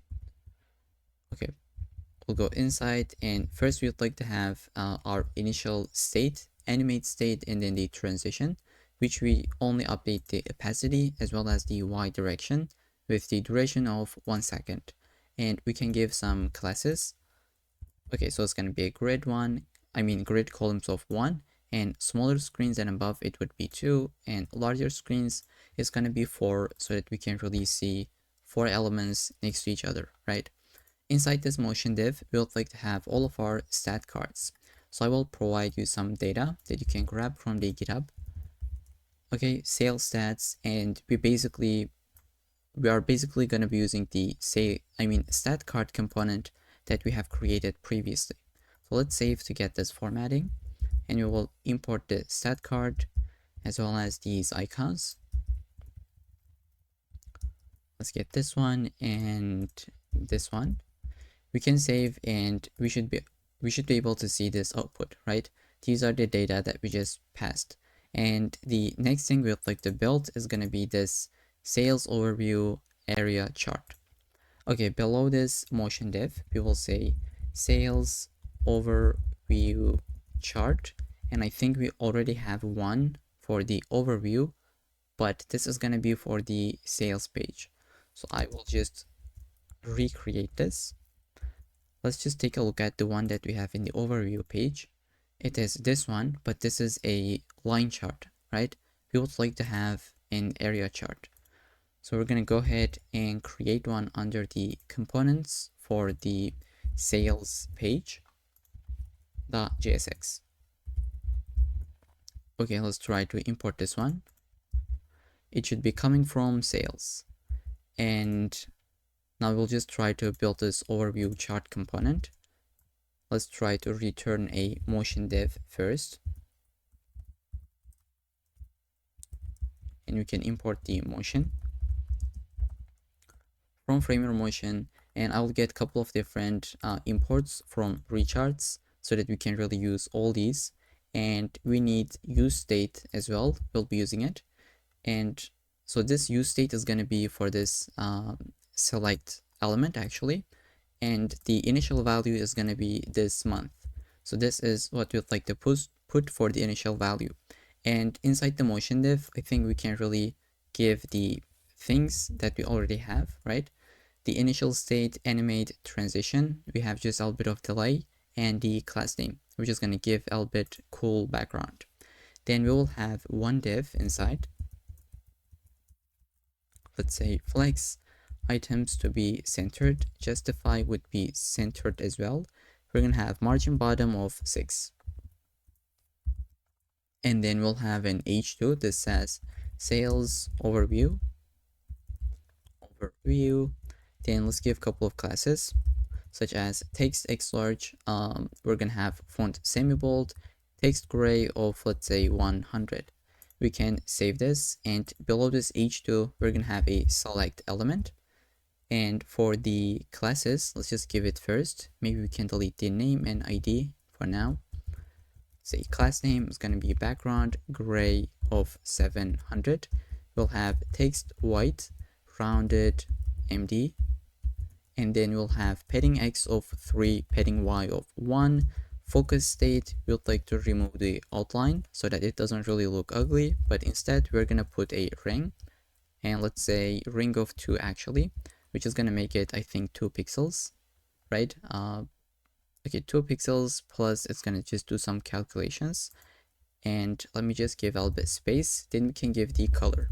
So focus ring dash blue dash 500. This is going to be the classes for the select. We can give the value, which is going to be coming from the state, and on change we're basically going to update it with the event target.value.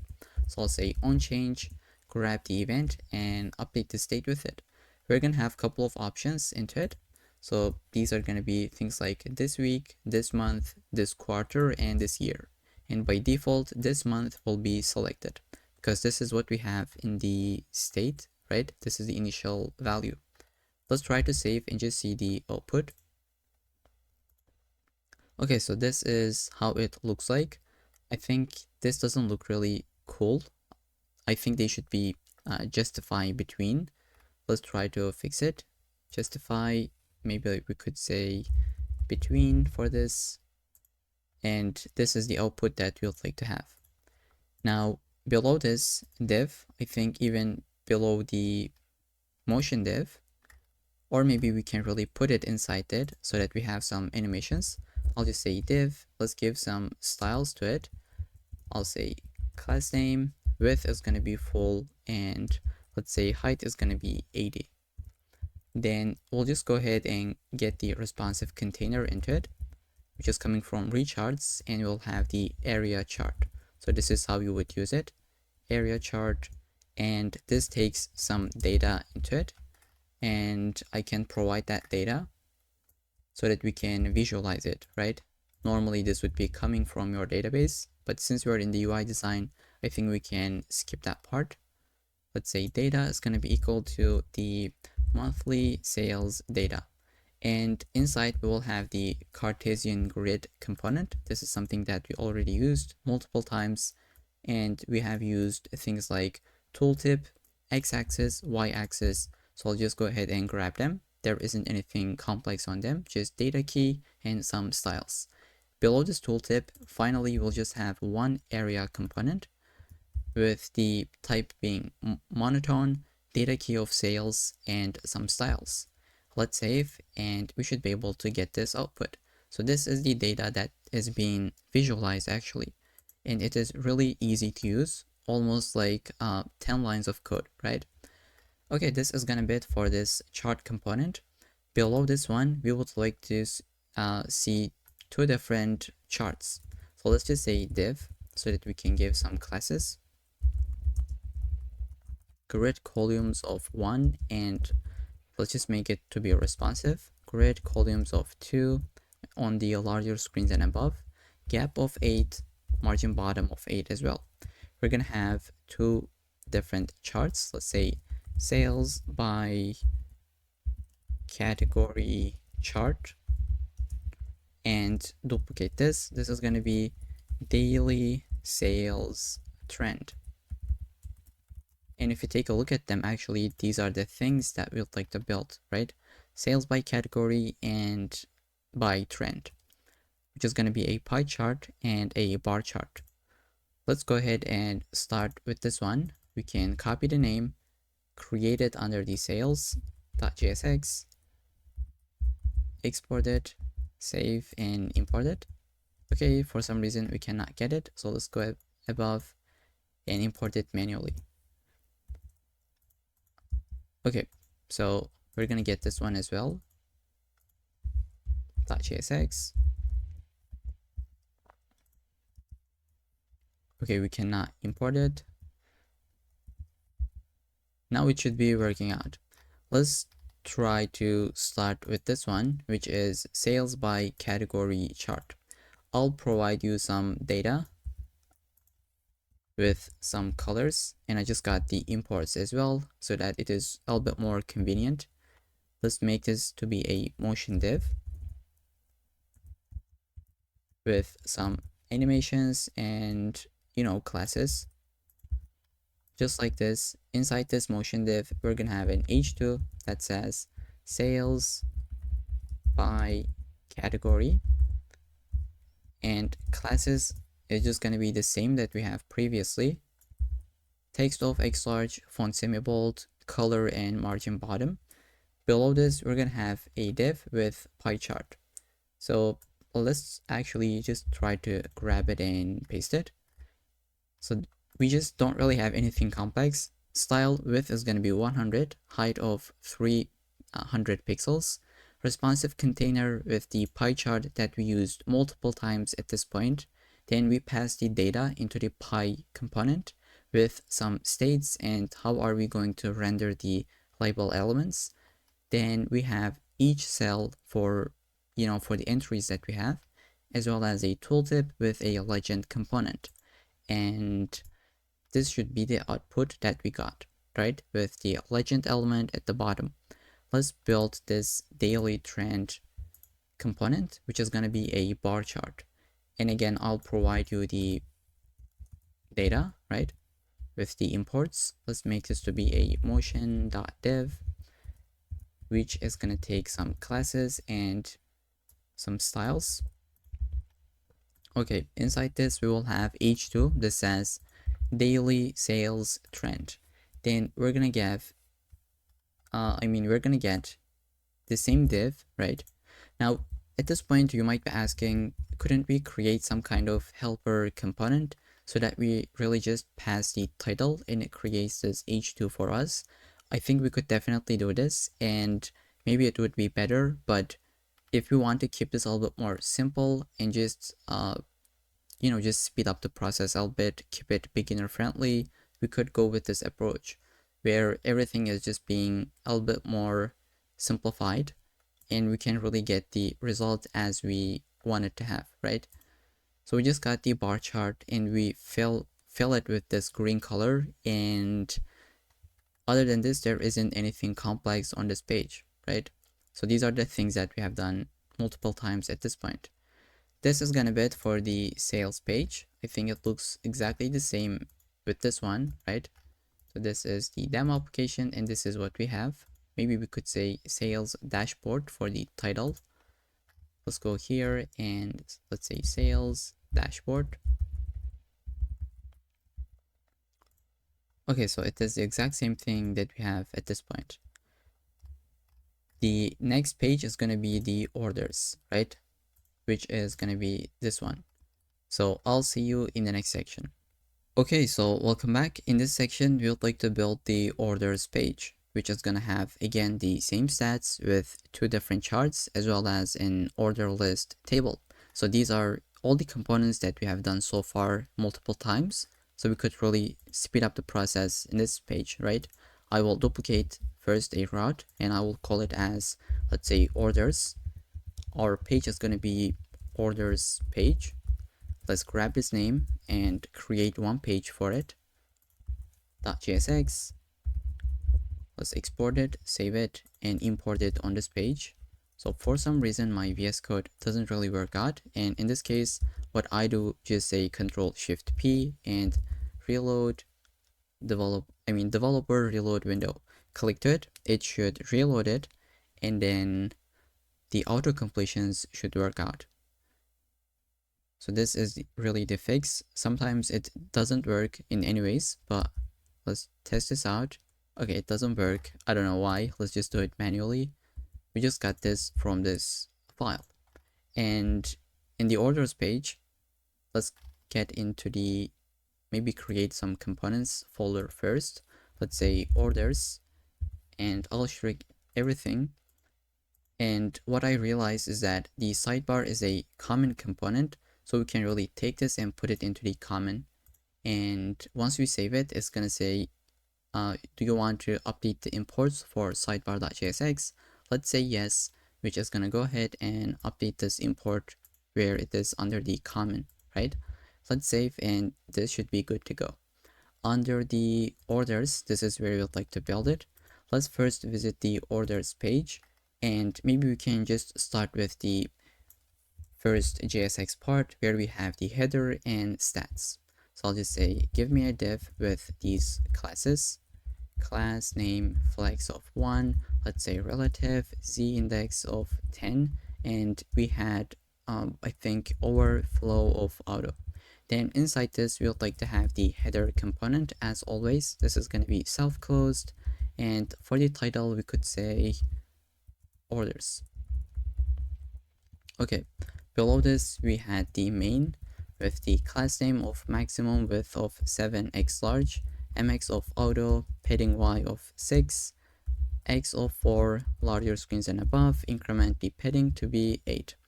Then below this we will have some stats, right? Let me just provide you some data, which is just one object where we are going to render those fields. Okay, so I'll just go ahead and maybe grab this for the order stats. Let's import the motion. Let's say motion from framer motion,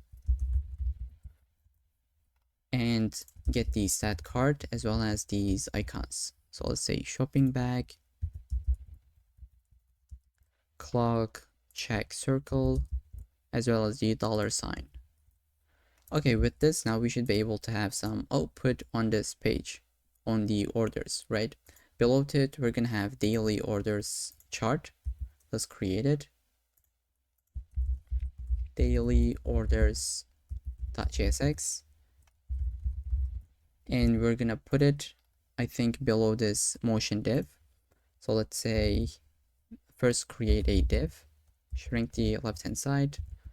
I'll say class name grid columns of 1, and let's say larger and above grid columns of 2.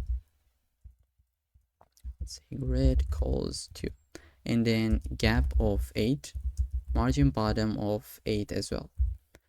First one is going to be that daily orders coming from the orders folder, right? Below to it we're going to have order distribution. Okay, just like this, let's try to get the name, and I hope I don't have a typo. So order distribution. I hope this is correct. So we're gonna go here and create this, export it, and just get it on this file. Let's try to import it manually. Okay, let's try to, organize this a little bit. Okay, now we can start with the daily orders component, right? Which is going to be this one. So it is a line chart that has a legend component at the very bottom.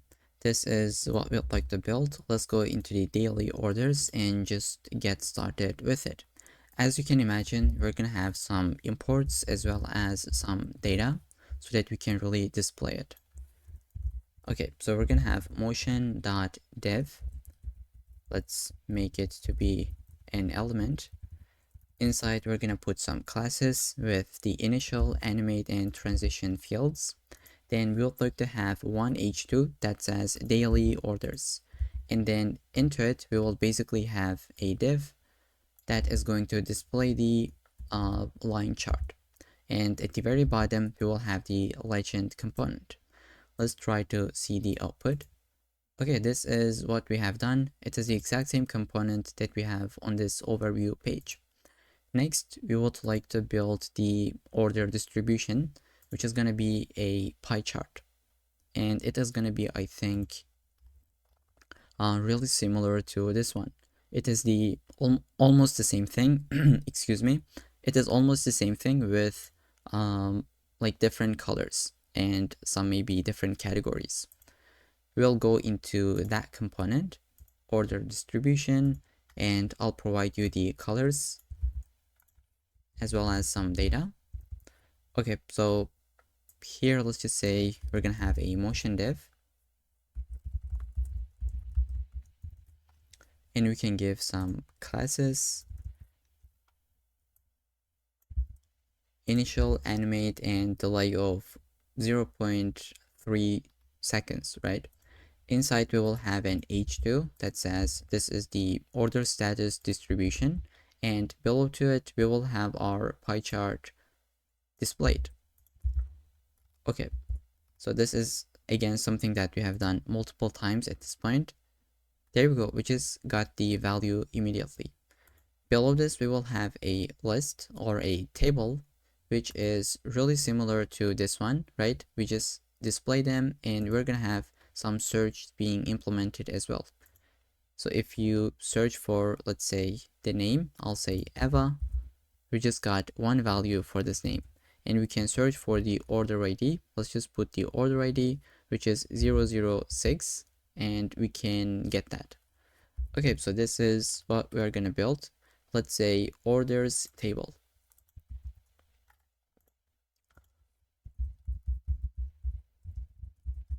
.csx.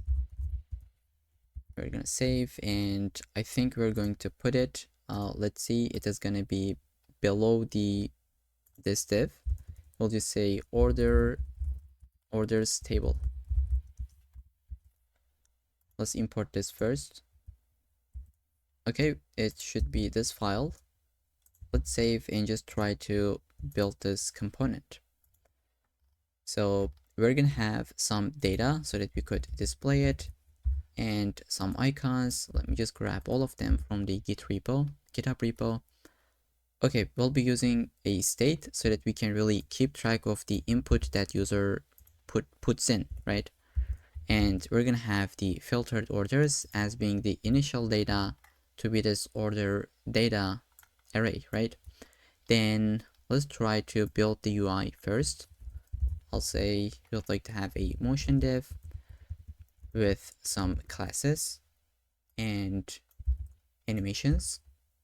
And then here we'll just have a div, let's say class name of flex justify between, items will be centered, margin bottom of, let's say, 6.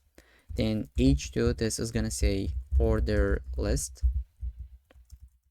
Let's give some classes. Text of xlarge will have font semi bold and text gray of 100. This should be it.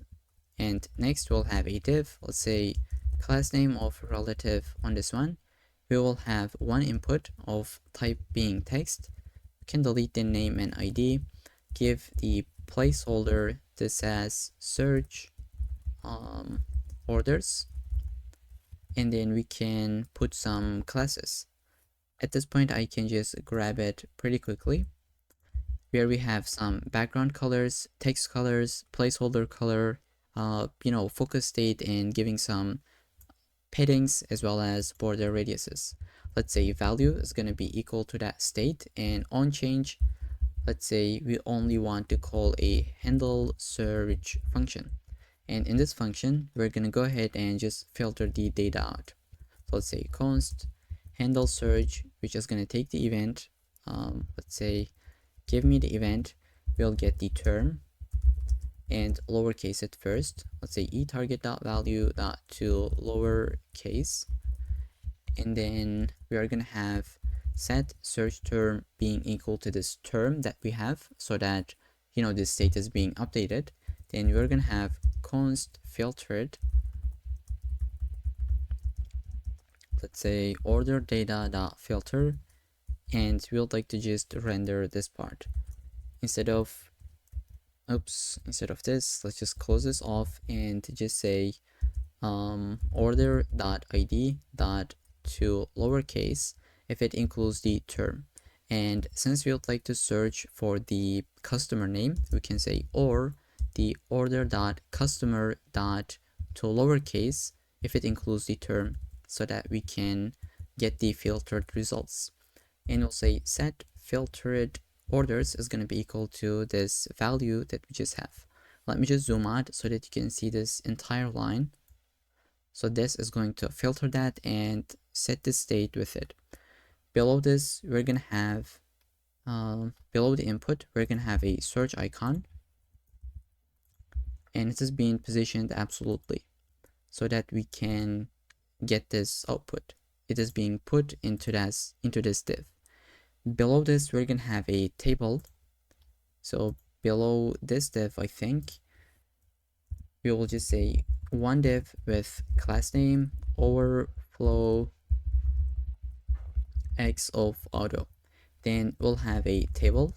Let's say class name minimum width is going to be full, divide of y, divide gray 700 color, and inside this you'll say table head. And basically we'll have a table row with table headings. And I can grab all of them. This is what we have done in other tables as well. It is the exact same classes. The only thing we change is the title name. Okay, we can save and just take a look at the output. This is what we got. Below to it, we will just render the filtered orders. So under the table head, I will say table body and give some classes onto this one as well. Let's say divide gray of 700. Okay, inside we will say filtered orders.map and give me each order. Let's say we'll like to have a motion.table row, which is going to get some, let's say first it's going to get the key, and for the initial state it's going to have the opacity of 0. Let's duplicate twice, and in the animate this is going to be opacity of 1, and transition, let's say the duration is going to be 0.3. Okay, we'll have a table D, let's say class name padding x of 6, y of 4, white space no wrap, and text small font medium, let's say text gray of not 50 but it should be 100, and basically into it we'll have the order.id. Let's try to copy this, duplicate it twice. In the second one we're gonna have the order.customer name, which is just customer, and we would like to have the like the price. So I'll say order.total.to fixed, and we're gonna put 2 so that it is gonna be fixed to 2, right? Below this table D, we're gonna have one more, and in this case, let me just copy and paste and walk you through it. So if the order status is delivered, we're gonna see a green color, and if it is processing, we're gonna see yellow. If it is shipped, we're gonna see text blue, and in the other case, this is gonna be red. Let's take a look at it. This is how we are going to see it, right? In the red case, it is pending. Okay, and we just render the order status. Next to this table D, we're gonna have the order date as well as one more button. Let's see the output. So this is what we got, date and actions. With this, I think it's gonna be it for this page as well. Next, we'd like to build the analytics page, which is gonna have again one area chart with some stats and some charts below to it, and finally some kind of like insights section. Okay, so with this I'll see you in the next section. Okay, so in this section let's try to build the analytics dashboard. So these are not the same components that we have here, right? These are what we called as stat card, but this is a little bit different. The styling and the data format is just a bit different. That's why we'll create a different component for this one, and this is the exact same area chart component that we used here. Let's see where that is. Okay, so it is actually same thing, but we just have a lot more data. That's why we see two different charts. Then we will have the rest of this application. We have used this one, this, and this one already, but we haven't used this chart, which is called radar chart, and we're gonna get into this and then some insights. Okay, let's start top to bottom. First, we will create the overview cards, but even before that, let's try to create a page for the analytics. I will say show me the analytics page, which is something that we need to create under the pages. And also let's create a folder for it. I'll say analytics, and we're gonna put all the components that it would need. Let's go into the analytics page, but maybe first import it, and we can save this file, close it, and just try to build the analytics page. So here, let's just return this parentheses with a div, class name flex1, overflow auto, relative z index of 10, and let's say background gray of 900. Inside this, we will have the header component. Let's say header, and it's gonna take a title.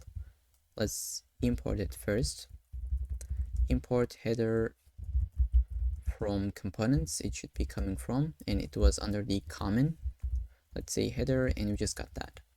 Let's say it's gonna take the title to be analytics dashboard. Okay, below this, we're gonna have the main with the same classes, max width of 7x large. Then we will have mx auto, padding y of 6, x of 4, and x of 8 on larger screens and above. Then we will have the overview cards component, which is something that we'll just create. Let's try to get this name, put it under the analytics. Oops, let's say overview cards under the analytics .jsx, and just maybe try to import it. Okay, so we can now build this component. As you can imagine, there is going to be some icon imports as well as some hard-coded data that we could display. These are the things that I will import with the data. Let's say first we would like to have a div. Let's say class name is going to be a grid columns of 1. We can give the gap of 5 and just make it a little bit more responsive. Columns of 4 on larger screens and above, and give a little bit margin bottom. Then we're going to just map through this data. Let's say we would like to just get the item, maybe the index as well. So maybe we could use it. Let's just make sure we don't have any typos. Okay, I think I just have a typo. Okay, now this should be working out. Inside, we would like to have a motion div for each of them. And why this is the case, let's take a look at the demo. Once I refresh, so do you see how they just have a little bit of delay? First, I see this one, then this, then this, then the last one. So, okay, this is why we are mapping through it under a motion div, so that we can really give some delay depending on the index. So we will say, first, let's give it a key. I can say item.name, and then we will have class name, background gray of 800. Let's say this should be 800. Background opacity of 50. Then backdrop filter, it's gonna get, let's say backdrop blur large, just like this. Shadow LG, let's give a little bit space. Okay, shadow LG, rounded X large, padding of 6, it's gonna take the border, and color of gray, let's say 700. Okay, so this is gonna be the classes, and you'd like to give a little bit of initial state and animate state. But now the important thing here is gonna be the transition. So we will say it's gonna take a bit delay, and it's gonna be multiplied by the index. So the first one is going to be shown immediately, then the next one is going to take a little bit delay, and it's going to be incremented as the index increments, right? Then let's save to get this formatting. Inside we will have a div. Let's say class name, flex, items centered, and justify is going to be between. Okay, so we're going to have one more div that is going to take the item name and the value. So let's say h3 text, let's say small, it's going to be, let's say font medium. Okay, it's going to be font medium and text gray of 400 with the item name, and we'd like to have a p tag. This is going to take the item dot value, and we can give some classes for this one. Let's say margin top of 1, text is going to be X large, and we can give font semi bold gray of 100. Then I think we can just save and take a look at the output. So this is what we see for now, and the border doesn't work. Let's see, do I have a typo? So rounded X large, this should be. Okay, so this is what we see, the revenue, the number, and we need to put this right hand side as well as this bottom part. And this bottom part should be a little bit dynamic. So if like either it's going to be this green color or red, and we're going to change the icon depending on it as well. So let's go below this div, and I will just create one more div with some classes. Let's say class name. This is going to be, I think, backticks. So let's wrap this with curly braces, and so that we can just make it to be dynamic. Padding of 3 it is going to take. Let's make sure we are here. Then it's going to be rounded full. And now we can just try to calculate it depending on the item dot change. So if you take a look at this, some of them is going to be greater than 0 and some of them is going to be less than 0, right? So let's say if it is greater than or equal to 0, then we could give this classes background green of 500 and let's say opacity of 20 for the background. But in the else case, we could give this right hand side with red and background opacity of 20. Okay, since background opacity 20 is just being applied in any case, we can actually cut it and put it here, right? And let's cut this one as well. Okay, so inside this div, we are gonna have the icon. So I'll just say item.icon, which is gonna take some classes. And again, this is gonna be under a backtick. Let's say it's gonna have size of 6, which is height and width of 6, right? Let's say item dot change if it is greater than 0, takes green 500 and red in the else case. We can go below this first div and then this div as well. We are gonna create the right hand side. Maybe we could save just to see the output. So this is what we have just created, right? So this is the icon, and depending on that, we just see the change, right? If it is red or green. And now we'd like to build this bottom part. Okay, so it's going to be under these two divs. Let me just create one more div, and we'll say class name. This is going to be backticks, and give out the space. We're going to say margin topple for flex. Items would be centered. Then we're going to have if item.change is greater than 0, text color is going to be green, but else it's going to be red. Then inside this, we will say item.change, and this should be under an object. Let's say change. If it is greater than or equal to 0, we'll say arrow up right. This is what we imported. And let's say size is going to be 20 on this. But in the else case, and I think I should put question mark here in the else case, right? Then in the else case, we'll have arrow down right with the size being 20.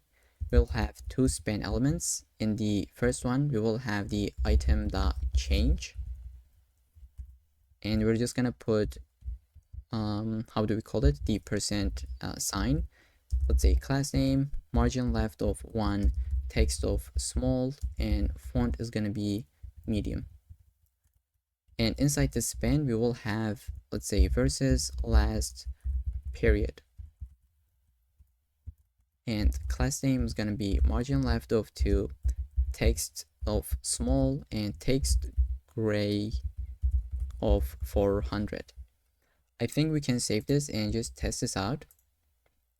Okay, so this is the output that we just got. Now, in this case, we have minus, but in our demo application, it is still plus, and I think this makes sense a lot. So we just show the amount of decrement, so we don't really want to put minus. And if you want to remove that, you could just wrap this with math.absolute. So let's say abs, and just wrap this value with it. And now this should be fixed to be like not minus but positive, And with this is gonna be it for the overview cards. We'll like to build the revenue chart. I'll go ahead and create that component, revenue chart.jsx. Okay, so we'll just go into the analytics page and let's see where we'd like to import it. Maybe just below the overview cards. I'll duplicate this and just say revenue chart, and let's try to build it. It is going to be just like a normal chart element for the area chart, but you'll see the difference. Let's go and grab the data first and some imports. Okay, so this is going to be the data that we'd like to visualize, and we're using state so that we can really have this option just like before, which is going to be selected time range. By default, this is going to be this month. Let's say we'll have a motion.div. We're going to give some animations into it with some transition and class names. Okay, you can take a look at it, grab it from the GitHub repo, or just type it down so that have some practice. Inside this div, we will have class name, flex, justify between, items would be centered, margin bottom of 6. Let's give h2, this is gonna say revenue versus target, and we're gonna have the select options. And once you update it, it is going to update the state. Then below this div, we're gonna have a regular area chart. Let's first save and just see the output. So this is what we have so far. We can really update it and it's gonna work. Below it, we'll like to have this chart with x-axis, y-axis, legend element, and the area components, with a Cartesian grid being on the background. So we have done this millions of times at this point. Let's copy and paste it and I walk you through. Now, we just have the exact same thing just like before, and previously we would have only one area component, but in this case we have two of them. So if I just delete this one, we just have the revenue. Let's see, this is what we're gonna get. But if I put one more, and it is gonna get the second one as well, and it is just being really good visualized. We can see the difference. So here in this March month, we can see the revenue is above the target, and here it is below it, right? Okay, so I hope this makes sense. Now we'd like to build these components, and for these three, I'll just go ahead, copy and paste it, because we have done this multiple times at this point, and I hope you're not going to like get mad, right? I will go below this revenue chart and just say div so that we can give some classes. Grid columns of 1, let's say larger screens and above, grid columns of 2, and gap of 8, margin bottom of 8 as well. And we'll just say channel performance. This is going to be the first one, and the second one is going to be product performance chart. Let's say product performance, and below to this one we will have user retention.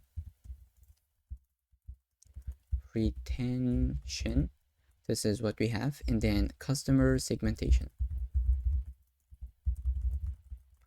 Okay, so these are the 4 different charts that will create channel performance, product performance, retention, as well as the segmentation. Let's create all of them one by one under the analytics. So I'll create a file for all of them.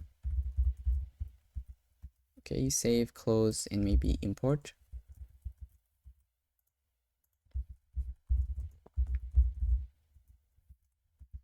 Let's do the same for this one.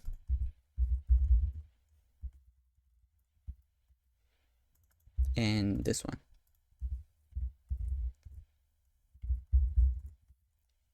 And we'd like to import all of them under the components. So this is the first one that we have, the second one, third, and the last one. We can format this imports albit. So we just have the comment at the top and then all the components coming from the analytics. Let's start with the channel performance. What I'll be doing is basically copy the entire file and really just paste it, then walk you through it. We have our colors and hard-coded data with our imports. with a motion div to get that animation with the delay of 0.3. We have a heading that says channel performance, and then our pie chart with the data and position being passed with some styles. And we have the legend at the end. Let's try to save this file and just see the output. So this is the first chart that we just got. Let's build the product performance, which is going to be a bar chart component. Let's go into this component, and again what I'll be doing is basically grab it, paste it, about 40 lines of code, and let me just walk you through. We have the hard-coded data with the imports, same motion div, h2, and then the bar chart with different colors. Let's save, and this should be the output. It just works as expected with the legend element at the very bottom, right? Then next one is going to be user retention. And again, this is a just regular line chart with the legend at the bottom. Let's go ahead, grab it and paste it to this one as well. 40 lines of code with the hard-coded data is being displayed. And now for the first time, we're going to be building this Radar component. You can take a look at it from the documentation as well, as I have shown you previously, but let's try to build it together actually. So this is going to be under the customer segmentation component. And as you can imagine, we're going to have some imports and hard-coded data so that we can really display it. Let's say this is going to be a motion div with some classes. Let me just grab them with the animation and transition on the motion div as well. So opacity changes as well as the y-axis. We have a little bit of delay on top of it. We're going to have the heading as always, and below this we will have the Radar chart component. This is going to be below the h2. So again, you wrap it with the responsive container so that it is responsive. Then you have the Radar chart. You give the positions. It is going to be centered in this case. We have outer radius being equal to 80. Then we pass the data. Now we have polar grid. Let's first take a look at how that looks. This is what we have. Let's try to delete this so to see the difference. So we just got rid of that grid, but if we put it back, this is what we have. Subtle difference, but makes a lot difference. Then we have polar angle axis. Let's delete it. Okay, we don't really see that axis. Let's put this back and we can see all these labels. So at this point, you can just really delete them and bring them back to see the difference. And so yeah, this is how you use a Radar chart component. Super cool and easy to use. Below, we're going to have a kind of like a list element where we have an icon as well as the item description. And this is going to be called as AI powered insights. Let's try to create that component. I will just say this is going to go below this div. AI powered insights. Let's try to create this component under the analytics. Okay, so let's grab some hard-coded data so that we can display it. And for each insight, we have an icon, a color, as well as the description, right? So icon with the color as well as the description, and these are the same thing that you see on the demo application, and we'll like to use them. And also we're using motion so that we can really have some animation going on. Under the return, I will paste this part and we'll go through with some classes that we have for the background, border color, and with some animation on top of it. Then we see this H2 that says AI powered insights, which is this one. And then we have mapping through, like we are mapping through the insights. For each of them, we have the icon and the insight itself. And size is like 6. You can either make it like this or just say size 6. It is the same thing. And let's try to see this.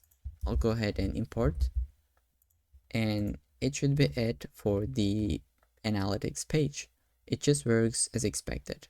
We can maybe make this to be items to be centered, I'll just go ahead under here. This is flex items. Instead of start, you can say centered. And now all of them are being centered. And I think this looks better than the demo application. Our version is just a lot better than this. Okay, so with this is gonna be it for the analytics page. And next we would like to build this settings page, which looks really cool. And then we're gonna deploy this application.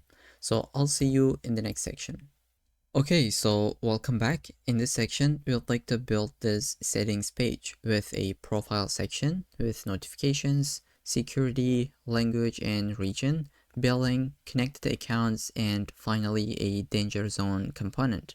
So we can toggle the state as well as the toggle switch component. So let's first try to build a settings page.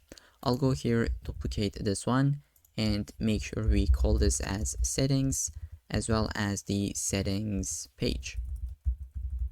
And let's try to create this page under the pages folder.jsx. And then I will create one folder for the components for the settings. Okay, so let's try to import this. We can shrink the left hand side and go under the settings page. First, let's just try to delete everything and return a div. I will say this is gonna take the class name of flex1, overflow of auto, relative, let's say z index of 10, and finally background gray of 900. As always, we would like to have a header component. Let's try to close this off. This is gonna be self-closed because it only takes one prop called title. Let's try to import it, and this is gonna be basically settings. Okay, below this we would like to have a main tag. Let's save to get this formatting. Then class name, maximum width of 4x large. This is gonna be a little bit more shrinked. Let's say mx auto, and then padding y of 6, x of 4, and as always x of 8 on the larger screens. The first section we would like to build is going to be the profile section. Let's go ahead and create it, which is going to be this one. So let's open up the settings folder and just say profile.jsx. Now there is one thing that I want you to just realize. Each of them are called as a section, like profile section, notification section, security, and the rest of it. They all have the same structure. They are under this card, right? They have an icon, a title, and then the rest of the content. So icon, title, rest of the content, icon, title, and you get the point. So we can create some kind of helper component that we can really just pass the props as the icon, title, and then the component so that we can get this output, so that we don't really need to create this card every single time for each of these components. If this doesn't make any sense, let me just walk you through and create that helper component. I will say this is going to be a setting section because this is what really it is, right? It is just a section for the settings page. And let's try to build this. This is gonna take the icon, as I said, and let's make this to be uppercase so that we can use it as a component. So it's gonna take a title as well as the children, and this children is gonna be the content. So here we have an avatar, and in this rest of the section, then here we have notifications, here we have notification, or like this toggle switch with the button. Yeah, I think we got the point. Then let's try to make this to be a motion div. First, I'll go ahead and import it. Import motion from Framer Motion. Then let's say this is going to be a motion div. Okay, so I'll just say let's have these classes, and just to speed up this, I'll paste it. The initial state is going to be opacity of 0. It is not visible. Then it's going to be visible, and it's going to be coming from the bottom direction with the duration of half of a second. Then we'll have a div where we can use the icon, the title, let's say class name, flex items centered, and it's going to be margin bottom of 4. Then we'll like to render the icon. This is going to be self-closed, and it's going to take the class name of, let's say, text indigo is going to be 400. Then we can say margin right of 3. Size is going to be, let's say, 24, just like this. Below this icon, we'd like to see the title under a h2. And obviously, this is going to take some classes so that it is formatted albeit. Text, let's say X large, font could be semi-bold, and text gray of 100. Below this h2 and below this div, actually, we're going to put the children. So this is going to be the dynamic content that you pass into this component. And this is going to make sense a lot just in a second.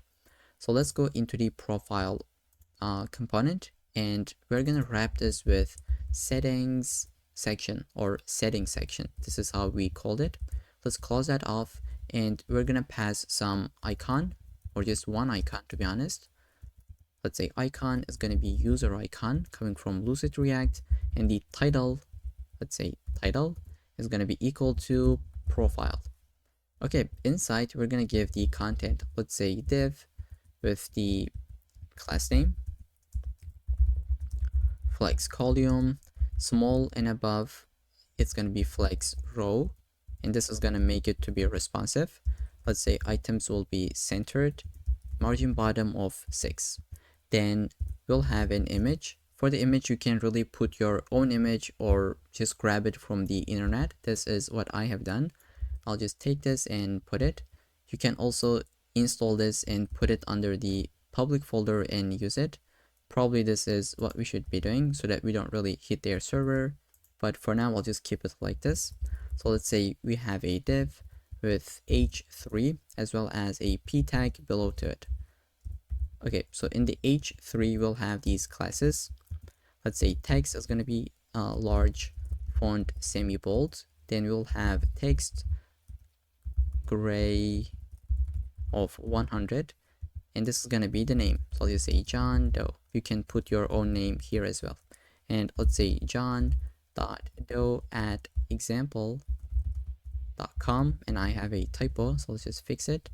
Then for the class name, I'll say text is going to be a little bit more grayed out with the 400, let's say. Then finally, below this div, we will just have a button that says edit your profile. Okay, so let's put it, save, and we should be able to see this output. Let's see, we cannot because we need to import this. Okay, so this is how that works. We have some issues here. Let's try to fix it. This is, I think, should be outside of. Okay, let's see. We're gonna just take this outside of this div. Let's delete this spaces. Okay, so now it works. And for this classes, like we say, smaller screens and above, width is gonna be auto, which is in this case, it only takes the space that it needs. But below the smaller screens, it is gonna take the entire width, right? Let's take a look at it. I'll just go here, and once I get to this point, this is taking the entire width, and the flex direction is column. This is what we said. Flex would be column up until small. Smaller screens and above, it's gonna be in the row direction. So they are side by side. Okay, I hope this makes sense at this point. And this is how we use it, the settings section component. We pass the icon, the title, and then the children it is gonna contain, right? Icon, title, and then the content. Okay, so we can save this. I think this is the profile section that we just built. And below to it, we are gonna build the notifications section. Let's go ahead and create it. Below the profile, let's say notifications. And just grab this component, put it under the settings.jsx. And inside this component, again, we will have some kind of reusable component so that we can have this toggle component, right? Toggle switch. We're using it here and in this one, and you can use it in different places. So let's just go ahead and make it to be reusable, right? I will say toggle switch.jsx, and this is going to be taking a couple of different props, such as the label, the if it is on or if it is turned off, and then a function that is gonna toggle this, right? So let's say this is gonna take the label, the is on field, so either true or false, and on toggle function. Let's shrink the left hand side and try to build this. This is gonna be, oops, let's say a div with class name, flex, items centered, and justify between, so that they are spaced out, right? So on the left hand side and on the right hand side. We'll go into it. We'll have a span that holds the label just like this. Let's give some classes. This is just gonna take one text gray of 300. Below the span, we're gonna have one button, and this is gonna be taking some classes, but it's gonna be dynamic. So let me just put this backticks and write this one by one. So relative, let's say relative, inline, flex, it's gonna be, items would be centered, let's say height is gonna be 6 and rounded full. Let's say width is gonna be 11, which is about 44 pixels. Then we could say transition on the colors. Let's say focus, outline is gonna be none. And now we would like to put the dynamic part, which is gonna be here. Let's say if it is on, the background is gonna be indigo of, let's say 600. But if it is turned off, then it's gonna be gray, let's say 600. Okay, so this is gonna make it to have a better experience, better colors. For this pen, this is not gonna be like two tags. This is gonna be just self-closed, and this is gonna be actually toggle inside. So it's gonna be this white thing that you see. It just moves on, right? And we can handle this moving on to the right and left by updating the X position. So here it's gonna go, let's say 6 units to the right and 1 unit to the left, right? So this is what's gonna happen. Let's just try to build the classes. I will say again, this is gonna be some dynamic classes. Inline block we could give, let's say size is gonna be for transform. Let's say we'll say transition on the transform, and background is gonna be white. Let's say rounded full so that it is a circle. Then if it is on, oops, let's just go here. We'll say if it is on, translate X is gonna be 6 units, but else it's gonna be 1. And you can hover over this to see the value. Actually it is 24 pixels, and here it is 4. So it is just going 20 pixels to the right and back. Okay, so this is the component really that we have. The very last thing is that once we click to this button, we would like to call this function. And once we use this component, this is gonna make a lot of sense. We can go into the notifications and first maybe import use state so that we can just keep track of the notifications. Let's say const and make this equal to notifications and set notifications. Initial state, it could be something like push of true, and email is going to be, let's say, false, and SMS is going to be, let's say, true as well. So once you refresh the page, this is true, this is false, and this is true. So this is what we're doing basically. Then let's say we would like to return a setting section, and this wants us to put some icon. Let me just close this off. Let's say icon is going to be bell, and the title is going to be notifications. Okay, so did we import the bell? No, we didn't. Let's get it from Lucid React, and inside this we will put toggle switch, just like this. Then this component is going to be taking the label, let's say push notifications. If it is on, since this is the push, we can just grab it from the state. So we just got the push, and finally on toggle. So for now, let's just keep it empty. We'll just do it in a second. Let's try to duplicate this twice. This is going to be email notifications, and we're going to get the email state. And let's say SMS notifications, then let's say .sms. Now we'd like to create that handler function. I'll just say const handle notification toggle. So we can create this. I think this is going to look a little bit complicated. What we can do is just put it in line. So let's try to see what Copilot is going to give us. So in this case, once you click to this toggle switch, it is only going to update the push state. If it is true, it's going to make it false, and vice versa. Same thing for the email as well as the SMS. Okay, so let's try to save and just see if this is going to work or not. I'll go into this page.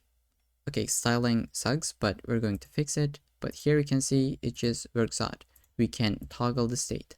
And let's see, why do we have that issue? Maybe under the toggle switch component, we should give some spacing. Did I forgot doing this? Let's say padding y is going to be 3. Okay, it just works out in this case. And this is going to be it for this component. This is going to be really easier to build. We just have one toggle state with a label and then a button. So let's try to build it, which is going to be under the settings page. And I will call this as, let's say, security section. Okay, so I'll copy this, create one component, which is going to be, let's say, a settings section. And I don't know why this doesn't close this off, but let's do it manually. Then I'll go into it and just give it an icon. Let's say this is going to take the log icon from Lucid React, and title is going to be security, just like this. And inside of this, we'll have one toggle switch. Let's say toggle switch component. Import this. This is going to take the label. Let's say two-factor authentication. If it is on or off, initially it is going to be coming from a state. So let's say const two-factor, and this could be false by default. Let's say this is the value, and on toggle state, we're going to negate it. Then below this, we'll have a div. Let's say class name margin top of 4, so that it is a little bit more spaced out, with a button that says change. It's actually not change password. Why does this says change password? So actually, yeah. Okay, so we can put the change password. Once you click it, imagine there will be a model opened so that user can change the password. So this is what I'll be putting. I just got confused for a second, but this is correct actually. Let's say background indigo of 600. On the hover state, we can just change this a little bit. Let's say bg indigo of, let's say 700. Then text is gonna be white. Let's say font bold, padding y of 2, x of 4, rounded. Let's say transition, and let me give a little bit space. Transition, and it's gonna be duration of, let's say 200 milliseconds. And this should be working out. Let's try to import the use state, give a little bit space, and import this dude. Okay, so this is just what we got. We can toggle the state as well. Then next we have this connected accounts. Let's try to build it. I'll just go ahead, duplicate this. This is going to be my connected accounts component. .jsx. Let's try to just export it for now.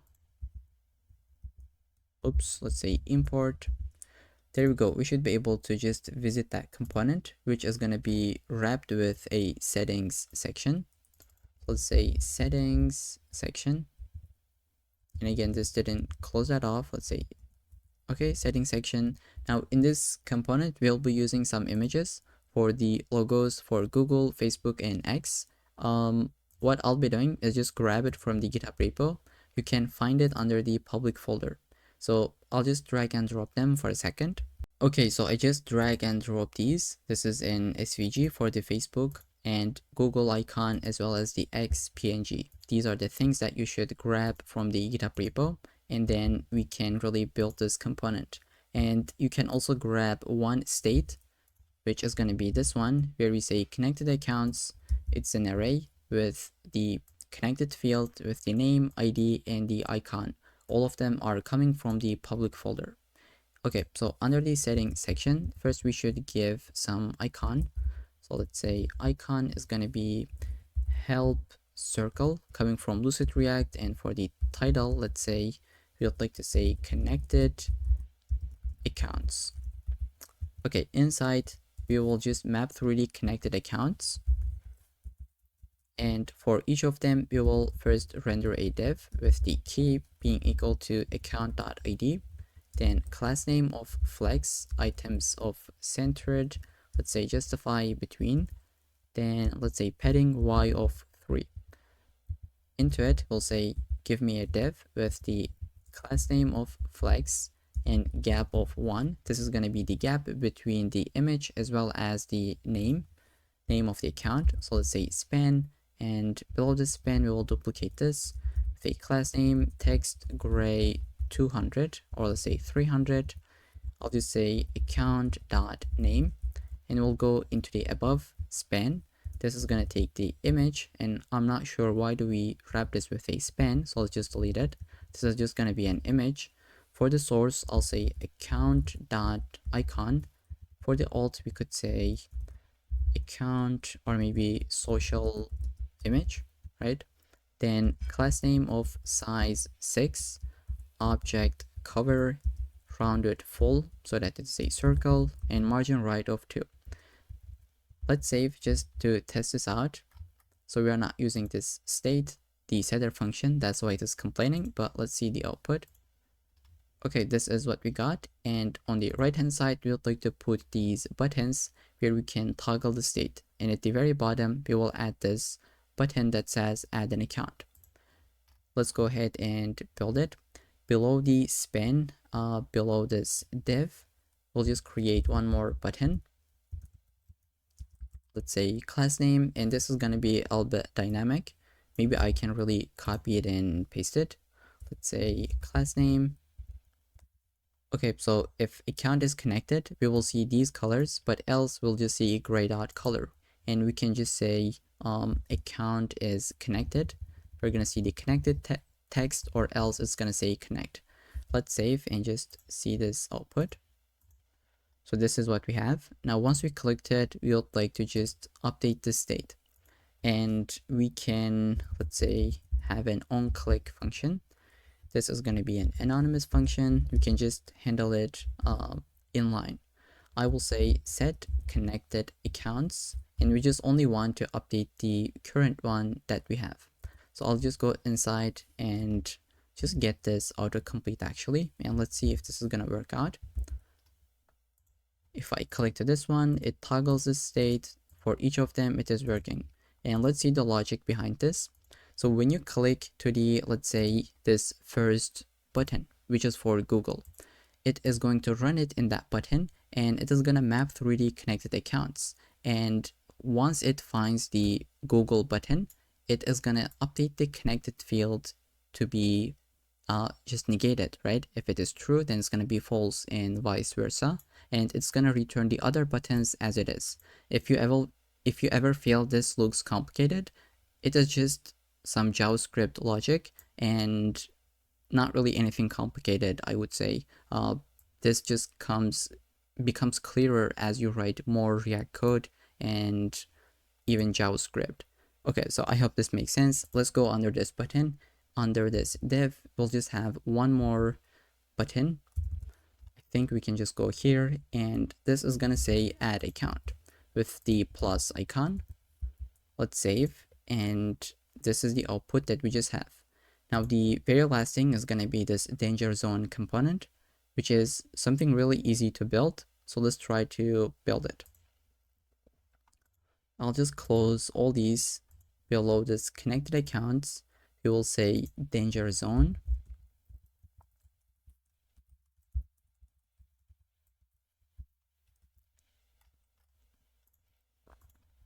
And let's try to create it.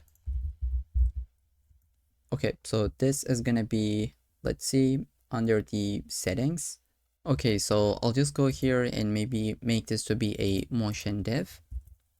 You can use the settings section for this as well, but I'll just go with the motion dev because why not? Let's say motion, import it. Then we will go and give some classes with some animations. I think I'll just grab everything that we have. Okay, some red colors, opacity, backdrop filter, rounded, shadow, and then the opacity changes with a duration and a delay. Then we will have a div below to it.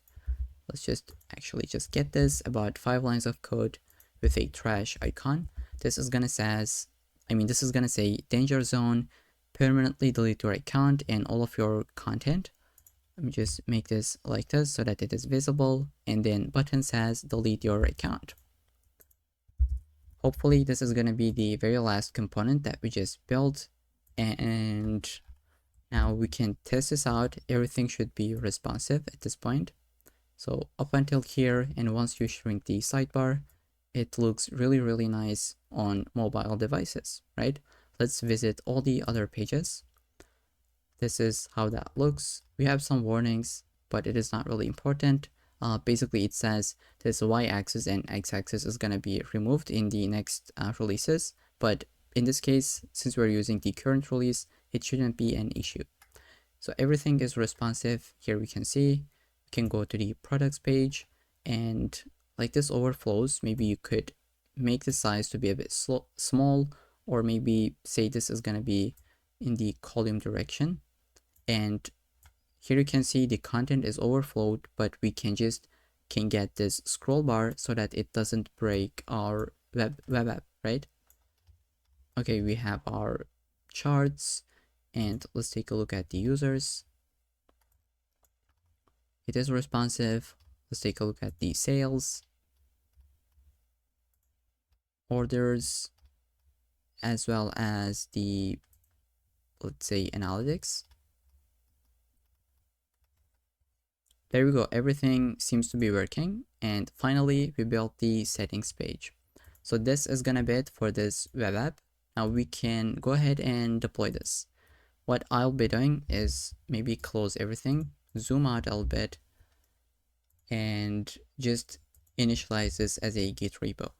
So let's kill this off. I'll say git init, and then I will put all these changes. So you can do something like git add all, and then git commit. And also you can use this source control. Let's say add all of them to the staging area, right? And then I will just give a commit message. So I'll just say project completed, and I will commit this. Okay, so this is our very first commit. We can see the commit history by doing git log -- one line. So there we go, we just have one complete on the master branch. What I'll be doing is to create a GitHub repository and push this code into it so that we can deploy it. Okay, so let's try to create a new repo, and for the name, I'll just say React admin dashboard. Let's say dashboard, and I can zoom in a little bit.